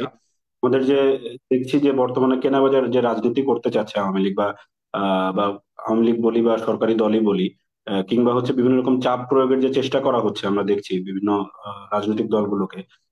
এই জিনিসটাকে আসলে রাজনীতি বলা যায় কিনা, মানে রাজনীতি কি না, আসলে চেপে এটাকে ধরে, আমি একটু আসছি প্রশ্নটা এটা কোনো বিষয়, রাজনীতি হতে পারে না, এটা কোনো রাজনীতি হতে এটাকে পারে কি না, এটা কোনো রাজনীতি বলা রাজনীতি যায় কিনা, বলার এটা কি কথা না। রাজনৈতিক শিষ্টাচারের মধ্যে পড়ে কিনা, এবং এবং আওয়ামী লীগ কি রাজনৈতিক দেউলিয়াত্বের কারণেই আসলে মানে এই ধরনের ওরা দেউলিয়া হয়ে গেছে। পন্থা নিয়েছে কিনা, এই প্রসঙ্গে আমি জনাব মাফরুহি সাত্তারের কাছে একটু যেতে চাচ্ছি, স্যার প্লিজ। ধন্যবাদ। এটা তো আসলে বলার কোনো অপেক্ষাই রাখে না। আমরা তিনজনই আপনি সহই বলেছেন যে আসলে কেন এগুলো করে, কখন এগুলো করে। হ্যাঁ, অনেক মানে অনেক কিছুই মানে অনেক মানে অপরাধমূলক কর্মকাণ্ড করার পরও, নিবর্তনমূলক কর্মকাণ্ড করার পরও, কর্তৃত্বপূর্ণ শাসন চালানোর পরেও যখন তাদের অস্তিত্ব সংকটাপন্ন হয়ে গেছে, নির্বাচন ঘোষণা করার পরেও যখন তারা নিজেদেরকে নিরাপদ মনে করছেন না, তখন তারা যে কর্মকাণ্ডটা করছেন এটা রাজনীতি না, এটা এক ধরনের ক্রিমিনাল অফেন্স, এটা এক ধরনের অপরাধমূলক কর্মকাণ্ড। শিষ্টাচার তো পরের কথা, শিষ্টাচার তো অনেক পরের কথা। আমি আপনাকে দেখলে সালাম দিব, আপনি আমাকে দেখলে শুভেচ্ছা বিনিময় করবেন, এটা শিষ্টাচার। আর অপরাধ হচ্ছে যে আপনি আমাকে কথায় কথায় মারবেন, আপনি আমাকে কথায় কথায় হত্যার হুমকি দিবেন, গুম করে দিবেন, আমাকে কোনো অপরাধ না থাকলেও শুধুমাত্র আপনার ক্ষমতার জোর দিয়ে মামলা দিবেন। এগুলো হচ্ছে আহ, অপরাধমূলক কর্মকাণ্ড। সুতরাং ওই শিষ্টাচার তো অনেক পরের কথা, রাজনীতি তো আরো অনেক আগের কথা। রাজনীতি দিয়েই আমরা মুক্তিযুদ্ধ অর্জন করেছিলাম, আমরা রাজনীতি দিয়েই এই যে যেমন মনে করেন মানে নিজেদের তরফ থেকে আমি না। যদি একটু অ্যাড করতে চাই স্যার, এখানে দেখলাম যে আমরা কিন্তু 70-এর নির্বাচনের ফলাফল মেনে না নেওয়ার কারণেই কিন্তু আমরা পাকিস্তান থেকে অনেকটা আলাদা হয়ে গেছি। নির্বাচনই কিন্তু আমাদেরকে মোটামুটি একটা স্বাধীন দেশ হিসেবে গঠন করার জন্য প্রতিষ্ঠা একটা ভূমিকা পালন করেছে। মূল তো ভূমিকা। এই জায়গাতে আসলে নির্বাচনই হচ্ছে না এখন। জি সেটাই প্লিজ। সেটাই যে তখনও যদি দেখেন যে মানে যেহেতু আপনি স্মরণ করিয়ে দিলেন জিনিসটাকে, 70-এর সেই নির্বাচনে জয়লাভের পরেও কিন্তু যখন আহ, পাকিস্তানি শাসক গোষ্ঠী ঝাঁপিয়ে পড়েছিল, তখনও কিন্তু এই মানে তখন যারা রাজনৈতিক নেতৃত্ব ছিলেন, এটা আসলে মানে এক ধরনের দুঃখের সাথেই বলতে হয় যে আমরা তো হয়তো সরাসরি দেখিনি, কিন্তু যেভাবে আমরা পড়ি তারা কিন্তু আত্মগোপনে চলে গেছিলেন, তারা কিন্তু পালিয়ে গেছিল। এমনকি এমন খবরও বের হয়েছে যে তারা বিভিন্ন জায়গায় মানে নিজেদের আরাম আয়েশের ব্যবস্থা করেছিলেন সারা দেশবাসীকে হায়নার মুখে ফেলিয়ে দিয়ে। কি অবস্থা হয়েছিল ঢাকা বিশ্ববিদ্যালয়ে আমরা জানি, যে সারা দেশের কি অবস্থা হয়েছিল সেই সময়ে, কিন্তু যেই কণ্ঠস্বরটা সারা দেশকে জাগিয়ে দিয়েছিল সেটাই কিন্তু হচ্ছে আমাদের শহীদ রাষ্ট্রপতি জিয়াউর রহমান। তার একটি মাত্র কথা সকলেই কিন্তু শুনেছে যে আমি মেজর জিয়া বলছি। মানুষ স্বাধীনতা যুদ্ধে ঝাঁপিয়ে পড়েছে, সাধারণ মানুষ। দিশেহারা ছিল। তো ঠিক এখনো তারেক রহমান সেই, এবং ওই যে কথাটি বলা হচ্ছিল যে আসলে কেন বেগম খালেদা জিয়া প্রথম প্রধানমন্ত্রী হলেন, নারী প্রধানমন্ত্রী হলেন বাংলাদেশে। আপনি মানে ওনার কিন্তু রাজনৈতিক ব্যাকগ্রাউন্ড সেইভাবে ছিল না। কি করেছেন ওই 80-র দশকে দীর্ঘ সময়, আমরা তখন, আমাদের তখন বয়স অনেক কম, রফিক শিকদার সাহেবরা সামনাসামনি দেখেছেন হয়তো, তিনি কিন্তু আপোষহীন ভাবে শুধুমাত্র জনগণের জন্য রাস্তায় নেমে এসেছেন। এই জিনিসটাই কি করেছে যে সেটার থেকে শিক্ষা নেওয়া, যে কাকে মনে রাখছে মানুষ, বেগম খালেদা জিয়াকে মনে রাখছে। আবার আপনি যদি অতীতেও ফিরে যান, দেখেন অনেক কিছু তো হয়েছে, তারপরেও কিন্তু নেতাজি সুভাষচন্দ্র বসুর নাম কিন্তু কেউ ফেলিয়ে দেন। অনেক কিছু হয়েছে, আমি দীর্ঘ ইসে যাব না। তারপরে আপনি আসেন, মীর জাফর কিন্তু এখন একটা নাম না, আমরা ব্যবহার করি শব্দটা। কেন ব্যবহার করি? ওই যে একটু আগে বলা হলো যে যারা বিভিন্ন সময় কি করেছেন, নিজের আখের গোছানোর জন্য এই জাতীয় কাজ করেছেন, তাদের ইতিহাসে রফিক সিকদার সাহেব বললেন যে আস্থা করে নিপাতিত হয়েছে। এমনকি যদিও বিষয়টা একটু ভিন্ন হবে, তারপর যদি আপনি একেবারে মানে সাম্প্রতিক ঘটনাবলীও দেখেন, আমি যদি খুব ভুল না করে থাকি, বিবিসির 2012 সালের ফেব্রুয়ারির এক প্রতিবেদনে মার্কিন যুক্তরাষ্ট্রের গণতন্ত্র নিয়ে আলাপ করা হয়েছিল। যে সেটা আসলে আমাদের সাথে তুলনা করা যায় না, তারপরেও বলি যে সেখানে যে ত্রুটিগুলো তুলে ধরা হয়েছিল এই কেনা বেচার অর্থে, অর্থাৎ কারা নিয়ন্ত্রণ করছেন, কোন গোষ্ঠী নিয়ন্ত্রণ করছেন, এবং তার ফলে কি হতে পারে, তার ফলাফলটা কিন্তু আমরা মধ্যপ্রাচ্যে দেখেছি। তো কেনাব, এবং আমরা কিন্তু জানি যে কে মানে সাম্প্রতিক রাজনীতিতেও কারা দোষী হয়েছেন এবং শেষ কিভাবে পশ্চিমা বিশ্বই বলেন, অথবা এই যে গাজায় যে হত্যাযজ্ঞ চললো, সেখানে সারা বিশ্ব কিভাবে শেষ পর্যন্ত বিষয়টাতে মূল্যায়ন করলেন এবং ফেরত আসলে, এই সবই কিন্তু আসলে ওই যে ওই একটি জিনিসকেই স্মরণ করিয়ে দেয় যে আসলে কোনটা রাজনীতি, কোনটা অপরাজনীতি। অপরাজনীতির সাথে আবার অপরাধমূলক রাজনীতি, মানে আমরা নামতে নামতে এমন জায়গায় গেছি, যেই জায়গায় যে আপনি ওই যে দ্রব্যমূল্যের কথা বলছেন, অর্থনীতির কথা বলছেন, সমাজনীতির কথা বলছেন, তাই না? আমি আজকে কি হচ্ছে, আমাকে বিডিআর নামাতে হচ্ছে কেন? বেশি কি যুদ্ধ চলছে কেন? কি উত্তরটা তো নাই আসলে সরকারের কাছে। আজকে পুলিশ বাহিনী যখন সারা দেশে আপনি আইন শৃঙ্খলার এমনি পরিস্থিতি দেখেন, যে খুন বলেন, তারপরে বিভিন্ন জায়গায় কারা আগুন দিচ্ছে বলেন, এই দিকে কিন্তু অনেকগুলো ভিডিওতে দেখা হত্যা যায়। হচ্ছে যেগুলো অমীমাংসিত, ইভেন অনেক জায়গায় হচ্ছে আমরা দেখছি যে মামলাও হয়নি গুপ্ত হ্যাঁ, হত্যাগুলো শুধু তাই রিসেন্টলি। না, আপনি দেখবেন যে বিএনপির অনেক সিনিয়র নেতৃবৃন্দর বাসায়, অথবা একেবারে ইউনিয়ন পর্যায়ে পর্যন্ত যারা আছেন তাদের বাসার সামনে থেকে শুরু করে মুখে কাপড় বেঁধে এসে ককটেল মেরে চলে গেছে। সিসি ঘটনা ফুটেজ আমরা দেখেছি সবকিছু দেখেছি। আছে, কোনো মামলা হচ্ছে না। আবার কি করছেন আপনি, একজন মানে যাই হোক, মনে করলাম যে মানে অপরাধী, হ্যাঁ, মানে মানে কিভাবে কথাটা বলবো, যে কোন আইনে আছে যে আপনি আমার অপরাধের কারণে আমার ছেলেকে ধরে নিয়ে যাবেন? কোনো কোনো আইনে তো এটা না। আমার ছেলে তো অপরাধী না, আমার ভাই তো অপরাধী না, ধরে নিলাম আমি নাশকতা করেছি, আমি বিরাট বড় অপরাধী, আমার ছেলেকে কেন ধরে নিয়ে যাবেন? আমার ভাইকে কেন আপনি ধরে নিয়ে যাবেন? তাহলে এগুলার থেকে যেটা বলতে বলতে চাইলাম আমি, যে তার মানে যে এই যে মানে আইন শৃঙ্খলা পরিস্থিতির এই যে অবস্থা, সেই দিকে কোনো কি বলবো যে উন্নয়নের কোনো কিচ্ছু নাই। তারপরে অনেকগুলো কথা তো এখন চলে আসে, যে অর্থনীতির কথা বলতে গেলে মানে আসলে ওই যে 2012 সালের কথা বলি, 2018 সালেও আছে। মার্কিন যুক্তরাষ্ট্রেরই একটি নামকরা প্রতিষ্ঠান আসলে গবেষণা করে কতগুলো ইন্ডিকেটর দিয়েছে যে কখন এই ধরনের মেগা প্রকল্প হয়, হ্যাঁ, কি হলে দেশের অর্থনীতির অবস্থা এরকম হয়। আপনি আজকে মার্কেটে ডলারের মানে আপনি কি করেছেন যে কালো বাজারে ডলার বিক্রি হচ্ছে 130 টাকা। হ্যাঁ, কি নাই দেশের? রপ্তানি নাই, দেশে আমদানি করার জন্য আপনি ডলার পাচ্ছেন না। তাহলে আপনি রাজনীতি বাদ দেন, এই যে বিষয়গুলো রয়ে গেছে, এগুলো কার দায়িত্ব? এগুলোই তো সরকারের দায়িত্ব। তা আপনি সেই এবং আমরা দায়িত্ব দেখছি যে সরকারি দায়িত্বগুলো আসলে পালন না করে বিরোধী পক্ষকে বা রাজনীতিবিদদেরকে হচ্ছে শুধুমাত্র, অরাজনৈতিক ভাবে নির্মূল করার আসলে একটা নির্মূল চেষ্টা করে করছেন, যাচ্ছে বলে আমরা বিভিন্ন জায়গায় হয়তো দেখছি বা শুনছি। নিজেকে আপনি প্রতিষ্ঠা তো করার আমরা চেষ্টা একটু শেষ করছেন। পর্যায়ে চলে এসেছি, আমরা একটু তরুণদের সাহেবের কাছে একটু যাবো কিছু ব্যাপারে। যেমন আমরা দেখছি হচ্ছে ইব্রাহিম সাহেবের পরিণতি আমরা দেখছি, সামাজিক যোগাযোগ মাধ্যম থেকে শুরু করে বিভিন্ন জন ব্যক্তিগত পোস্টে বা এক্স এর বিভিন্ন পোস্টেও আমরা দেখছি যে তাকে জাতীয় বিমান হিসেবে উপস্থাপন করা হচ্ছে। আহ, সাম্প্রতিক সময়ে আমরা কিছুদিন আগে আপনার এলাকারই যদি ব্রাহ্মণবাড়িয়ার কথা বলি, উকিল আব্দুল সাত্তার সাহেবের কথা যদি আমরা বলতে চাই যে উনার মৃত্যুর পরে জানাজায় লোক পাওয়া যায়নি। না, পতিত হওয়ার কারণে, রাজনৈতিকভাবে পতিত হওয়ার কারণে ইব্রাহিম সাহেব বা উনাদের মতো আরো যারা আছেন, তৈমুর আলম খন্দকার সাহেবের কথা বলতে পারি আমি, বা শমসের মোহাম্মদ চৌধুরীর কথা বলতে পারি, যারা কিংস পার্টি নামে দল করে বিএনপির বিভিন্ন লোকজনকে ভাগিয়ে নিয়ে যাওয়ার চেষ্টা করেছেন বাট পারেননি।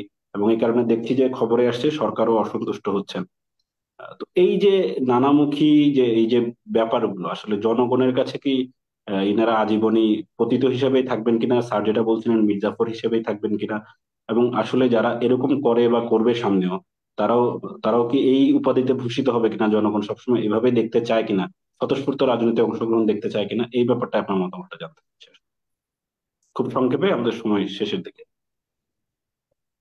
আমি খুব মানে দুঃখ ভরা ক্লান্ত বলতে চাই যে আসলে উকিল আব্দুল সাত্তার যেটা করেছে এটা আসলে আমাদের আলোচনা করতেও খুব কষ্ট লাগে বা ঘৃণা লাগে। কারণ উনাকে শহীদ রাষ্ট্রপতি জিয়াউর রহমান নিজে হাতে ধরে নিয়ে এসে দলে নিয়ে আসছে এবং ওনাকে সম্মানও করেছে, যথেষ্ট সম্মান করেছে। বেশ কয়েকবার এমপি ছিলেন, মন্ত্রী ছিলেন, কিন্তু উনি যে কাজটি করেছে, রাষ্ট্রীয় বেইমান না, মীর জাফরের বংশধর তো শেষ হয়নি, আবার ভবিষ্যতেও চলবে। এই পৃথিবী যতদিন থাকবে ততদিনই মীর জাফররাই থাকবেন। তা সবচেয়ে মজার বিষয় হচ্ছে উকিল আব্দুল সাত্তার তো পৃথিবী থেকে চলে গিয়েছেন এবং তার জানাজা যেদিন হয়, আমি মানে লাকিলি ওদিন এলাকায় ছিলাম, অ্যাটলিস্ট 250 জন। সঙ্গে সঙ্গে আমার কাছে একটা নিউজ আসলো জানাজার ছবিটা দিতে হবে। যাই হোক, পরে জানাজার ছবিটা আমি পাঠালাম। 250 জন। আমাদেরই খারাপ লাগছে যে এত বড় একটা নেতা এইভাবে পৃথিবী থেকে চলে গেলেন, কিন্তু তার সম্মানটা জনগণ দিলেন না। তা জনগণ এমন একটা জিনিস যে জনগণের সাথে বেইমানি করে, যেমন মহাত্মা গান্ধী বলেছিল যে মা মাটি জনতা, অর্থাৎ সংগঠন, এদের সাথে বেইমানি করে কোনো মানুষ এই পৃথিবীতে টিকতে পারে না। এটা হচ্ছে পবিত্র জিনিস। এটাকে যদি ধর্মীয় ভাবে বলি, এটা ঈশ্বরের একটা নিয়ামক। বাংলাদেশের একটা পৃথিবীর যে কোনো দেশের জনগণ, সেই সার্বভৌমত্ব হচ্ছে একটা রাজনীতিবিদের কাছে আমানত। সেই জনগণের সাথে বেইমানি করে, দেশের সাথে বেইমানি করে যারা এই কাজটি করেছেন, তাদের পরিণতি তো এরকম হবে, এর থেকে ভয়াবহ হতে পারে। এখন ডিজিটাল যুগ, আবার নতুন কিছু আসলেও হতে পারে। আমরা আশা করি যে এইবার দল থেকে যারাই অতীত যারা গিয়েছেন বা এখনো যারা যাচ্ছেন, তাদের পরিণতি খুব ভয়াবহ হবে। আর এটা আমাদের মন খারাপ করার কিছু নাই। এটা পৃথিবীর ইতিহাসে সবসময় থাকবে। আমি যেহেতু মনে হয় শেষ বক্তা বা শেষ, আর পরে হয়তো সময় পাবো না, আমরা জনাব তারেক রহমানের নেতৃত্বে ঐক্যবদ্ধ। আরেকটি বড় বিষয় হচ্ছে যে 1973 সালে স্যার বলেছেন, 1973 সালের নির্বাচনের পরে যখন দেশে একটা ভয়াবহ অবস্থা ছিল, ঠিক 1973 আর 2022-23 সিচুয়েশন কিন্তু সেম, কোনো পার্থক্য নাই, কোনো পার্থক্য নেই, একই। হয়তো আপনার ডিজাইনটা চেঞ্জ হয়েছে। যেমন স্যার নিবর্তনমূলক কথা বললো, এই শেখ মুজিবুর রহমানের আমলে 1973 সালের সম্ভবত 20শে সেপ্টেম্বর দ্বিতীয় সংশোধনীতে একটা বিল এনেছিলেন সংবিধানে। কি বলেছিলেন? নিবর্তনমূলক আটকের একটা বিধান তিনি সংবিধানে যুক্ত করেন। এবং শুধু তাই নয়, এবং সেখানে জরুরি মানে শাসন হতে পারে, সংবিধানে কিন্তু প্রথম তিনি এনেছেন। কেন এনেছিলেন? তিনি বুঝতে পেরেছিলেন যে বাংলাদেশের জনগণের সাথে, বাংলাদেশের মাও মাটি মানুষের সাথে তৎকালীন সময় আওয়ামী লীগের কোনো যোগাযোগ ছিল না, সম্পর্ক ছিল না, অর্থাৎ জনগণ মুখ ফিরিয়ে নিয়েছে। যার কারণে কিন্তু আইনটি তাকে আনতে হয়। পাশাপাশি ঠিক তেমনি ভাবে আমরা খেয়াল করে দেখবেন 2011 সালে, এবার ক্ষমতা আসার পরে আওয়ামী লীগের সাথে তো জনগণের কোনো সম্পৃক্ততা নাই। 2011 সালে পঞ্চম সংশোধনীতে তিনি কি করলেন? কেয়ারটেকার সরকার বাতিল করে দিলেন। ঘটনা কিন্তু সেম। কারণ হচ্ছে সে বুঝতেছে কোনোভাবে দেশে সুষ্ঠু, অবাধ সুষ্ঠু নির্বাচন হলে আওয়ামী লীগের আর জায়গা নেই। যে কারণে ওনারা এখন ভিন্ন পথ অবলম্বন করছে। অর্থাৎ ভিন্ন পথটা কি? আওয়ামী লীগ রাষ্ট্রের যে সকল যন্ত্র, সেটা প্রশাসনের সকল স্তর এখন একাকার হয়ে গেছে। অর্থাৎ জনগণ, সাধারণ মানুষ একদিকে, আর রাষ্ট্র একদিকে। এটা কোনোভাবেই টিকতে পারে না। সবচেয়ে মজার বিষয় হচ্ছে যে আমাদের নেতা শহীদ রাষ্ট্রপতি জিয়াউর রহমান যখন দলটি ঘোষণা করে যেদিন দলটি গঠন করে ওদিন এক সাংবাদিক তাকে জিজ্ঞাসা করেছিল যে আপনি একজন ব্যক্তি, একটা ব্যক্তির সাথে এত এত লোক এক হয়ে গেল, এই 12 জন লোক নিয়ে আপনি কিভাবে এই এই দেশটাকে চালাবেন, এই দেশটাকে পরিচালনা করবেন? তখন শহীদ রাষ্ট্রপতি জিয়াউর রহমান বলেছিলেন যে আমি পৃথিবীর আকাশের কাছে চাই ছায়া, পৃথিবীর কাছে চাই সূর্য, একটি দিনের কাছে চাই একটি মিলন মেলা, যে মিলন মেলায় থাকবে কিছু সজ্জন ব্যক্তি, সেই সজ্জন ব্যক্তির আলোচনায় একটি বিপ্লবী চেতনার সৃষ্টি হবে, সেই চেতনা থেকে বিপ্লবীর জন্ম হবে। আমরা ধরে নেন বাংলাদেশের কোটি কোটি মানুষ এখন বিপ্লবীর ভূমিকায় আছে এই দেশের জনগণের অধিকার রক্ষা করার জন্য, দেশের স্বাধীনতাকে আবার সার্বভৌমত্ব রক্ষা করার জন্য, সুষ্ঠু নির্বাচনের ব্যবস্থা করার জন্য, মানুষের বাক স্বাধীনতা ফিরিয়ে দেওয়ার জন্য। ঠিক তেমনি ভাবে আমাদের নেতা জনাব তারেক রহমান যে 31 দফা দিয়েছেন, সবচেয়ে মজার বিষয় কি, শহীদ রাষ্ট্রপতি জিয়াউর রহমান ভঙ্গুর দেশটাকে স্বনির্ভর করেছে, আমাদের নেতা জনাব তারেক রহমান ঠিক তেমনি ভাবেই এগোচ্ছেন। উনি 31 দফায় যে 2 নম্বরে কত বলেছেন, প্রতিহিংসা প্রতিশোধের রাজনীতি উপেক্ষা করে বাংলাদেশি জাতীয়তাবাদের ভিত্তিতে সম্প্রতিমূলক অংশগ্রহণমূলক একটি রেইনবো নেশন প্রতিষ্ঠা করা হবে। অর্থাৎ এখানে কিন্তু ক্ষমতা থাকার বিষয় না, অর্থাৎ আমি রাষ্ট্র পরিচালনা আসছি, আমি শহীদ রাষ্ট্রপতি জিয়াউর রহমানের সন্তান হিসেবে উনি তো অবশ্যই দেশ পরিচালনা করার অধিকার তার আছে, পাশাপাশি উনি কিন্তু জনগণকে ঘুরে ফেলে দেয়। উনি কখনোই বলেন না যে আমার বাবা এটা করেছে এটা করেছে, উনি জনগণের কথা চিন্তা করেন। বর্তমান আওয়ামী লীগের নেতৃবৃন্দের মতো খালি স্বপ্নই দেখেন নাই, উনি স্বপ্ন বাস্তবায়ন করার জন্য সর্বদা তিনি জাগ্রত আছেন, সর্বদা চেষ্টা চালিয়ে যাচ্ছেন। তিনি রেইনবো নেশন প্রতিষ্ঠা করার কথা বলেছেন। ধন্যবাদ জনাব তরুণ দে, ধন্যবাদ আপনার জ্ঞানগর্ভ আলোচনার জন্য। আমি বাকি দুজন বক্তাকে জাস্ট 1 মিনিট করে সময় হয়তো দিতে পারবো। আমরা একটু শেষ করতে চাই যে বর্তমানে যে একটা কালো অধ্যায় দেখা যাচ্ছে বা কালো সময় আমরা দেখছি, যে নিপীড়নমূলক সময়, তারপর আমরা জনগণকে ঐক্যবদ্ধ দেখছি বা বিভিন্ন রাজনৈতিক বিপক্ষ দল নির্বাচন বর্জন করেছে যারা, স্পেশালি তাদেরকে আমরা দেখছি হচ্ছে ঐক্যবদ্ধ। এই ঐক্যবদ্ধ সময়টাতে তারা কিভাবে আরো বেশি ঐক্যবদ্ধ হয়ে মানে ফ্যাসিজমকে সরাতে পারে, এই ব্যাপারে একটু জাস্ট আপনাদের বলার জন্য আমি 1 মিনিট করে সময় দেবো দুজনকে। আমি শুরু করছি অ্যাডভোকেট রফিক সিকদার সাহেবকে দিয়ে, প্লিজ। জি, আপনি ঠিকই বলেছেন, যে সংকট কাল অতিক্রম করছি এবং এই সংকট যতই ঘনীভূত হচ্ছে, আমরা কিন্তু মুখোশধারীকে এবং যারা আমাদের দলে ঘাপটি মার আছে তাদেরকে আমরা চিনতে শিখছি। সেজন্য আমি বলবো যে আমাদের বর্তমান এবং ভবিষ্যতের জন্য আহ সুন্দরভাবে সুবিধা হবে যে আমাদের দলের মধ্যে উচ্ছিষ্ট এবং সুবিধাবাদী এবং মুখোশধারী যারা আছে, তাদেরকে আমাদের চিনতে সুবিধা করে দিয়েছে আওয়ামী লীগ এই সময়টায় রাজনৈতিক সংকট তৈরি করে।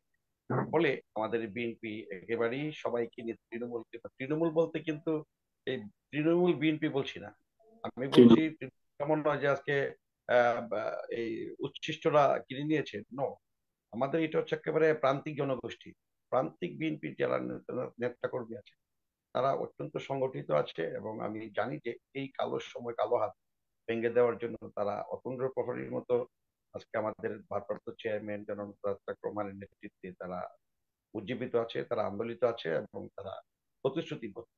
একইভাবে আজকে এই যে তৌকীরবাগ নির্বাচন কমিশন, যেখানে আপনার সংবিধানের 118 থেকে 126 অনুচ্ছেদে স্পষ্ট বলা আছে নির্বাচন কমিশনকে অনেক সুযোগ সুবিধা দেওয়া আছে নির্বাচন করার জন্য, কিন্তু এরা এটা পারবে না। ফলে এই নির্বাচন কমিশনের প্রতি আমাদের কোনো বিশ্বাস শ্রদ্ধা নাই। আর আওয়ামী লীগের অধীনে তো কোনোদিনই সুষ্ঠু নির্বাচন হবে না। সুতরাং আমরা বিশ্বাস করতে চাই যে এই নির্বাচন দ্বারা, আমি জানি না যে জনগোষ্ঠীর এই বাধার মুখে ওরা এই নির্বাচন করতে পারবে কিনা, কিন্তু আমার কাছে কেন জানি মনে হয় যে আওয়ামী লীগও সংশয় প্রকাশ করছে। সে কারণে আজকে আওয়ামী লীগের নেত্রী, আজকে এই প্রধানমন্ত্রীকে বারবার আমরা শুনি যে তারেক রহমানের নাম তার মুখ থেকে উচ্চারিত হয়। তার মানে বাংলাদেশে তারেক রহমান একটা অনিবার্য শক্তি, গণতন্ত্রের একটি শক্তি এবং বাংলাদেশে একটা ফ্যাক্টর। অবশ্যই আমরা তারেক আশা রহমান করি এই শক্তি নিয়ে আমরা ইনশাল্লাহ ফ্যাসিবাদকে মোকাবেলা করবো এবং বাংলাদেশের অবাধ, সুষ্ঠু এবং একটা অংশগ্রহণমূলক নির্বাচন গ্রহণ করার চেষ্টা করতে পারবো। জনাব জনাব মাইফুল সত্তার প্লিজ, মাফরুহি সত্তার প্লিজ স্যার। আমরা এক লাইনেই আসলে বলবো যে আসলে রাতের পরেই দিন আসে, শুধু ধৈর্য ধরে থাকতে হবে। আর যেটি বললেন যে আসলে এটা আমাদের কিন্তু পরিশুদ্ধ হওয়ার সময়। আমরা নেপালের গণতন্ত্রের দিকে যদি তাকাই আর সিকিমের পরিণতির দিকে যদি তাকাই, তাহলেই আসলে আমরা কিন্তু এই উত্তরটা পেয়ে যাব। এবং সবাই যদি আমরা ঐক্যবদ্ধভাবে তারেক রহমানের নেতৃত্বে যদি আমরা এগিয়ে যেতে পারি, আমরা যদি ধৈর্য ধরতে পারি, সংগ্রাম অব্যাহত রাখি, তাহলে বিজয় আমাদের হবে। ধন্যবাদ। ইনশাআল্লাহ। সবাইকে ধন্যবাদ সময় দেওয়ার জন্য। আমরা আজকে আলোচনা থেকে এতটুকুই বুঝতে পেরেছি যে যারা জনগণের সাথে আছেন এবং যারা জনগণের সাথে থাকবেন তারাই ইনশাআল্লাহ ইতিহাসে স্বর্ণাক্ষরে নাম লিখাতে পারবেন, আর বাকি রাস্তা করে নিক্ষিপ্ত হবেন ইনশাআল্লাহ। সো আমরা আশা করব আমাদের যারা আন্দোলন সংগ্রামে আছেন ফ্যাসিবাদ বিরোধী এবং অবাধ সুষ্ঠু নির্বাচনের জন্য যারা আন্দোলন সংগ্রামে অংশগ্রহণ করছেন, যারা সাধারণ জনগণ থেকে শুরু করে তৃণমূলের বিএনপির থেকে শুরু করে সমমনা অন্যান্য দলগুলো, সবাই নিজেদের অবস্থান শক্তভাবেই ধরে রাখবেন। বিজয় ইনশাআল্লাহ আমাদের সবারই হবে। সবাইকে ধন্যবাদ। সালামু আলাইকুম। ভালো থাকবেন। ফয়সাল, তোমাকেও ধন্যবাদ।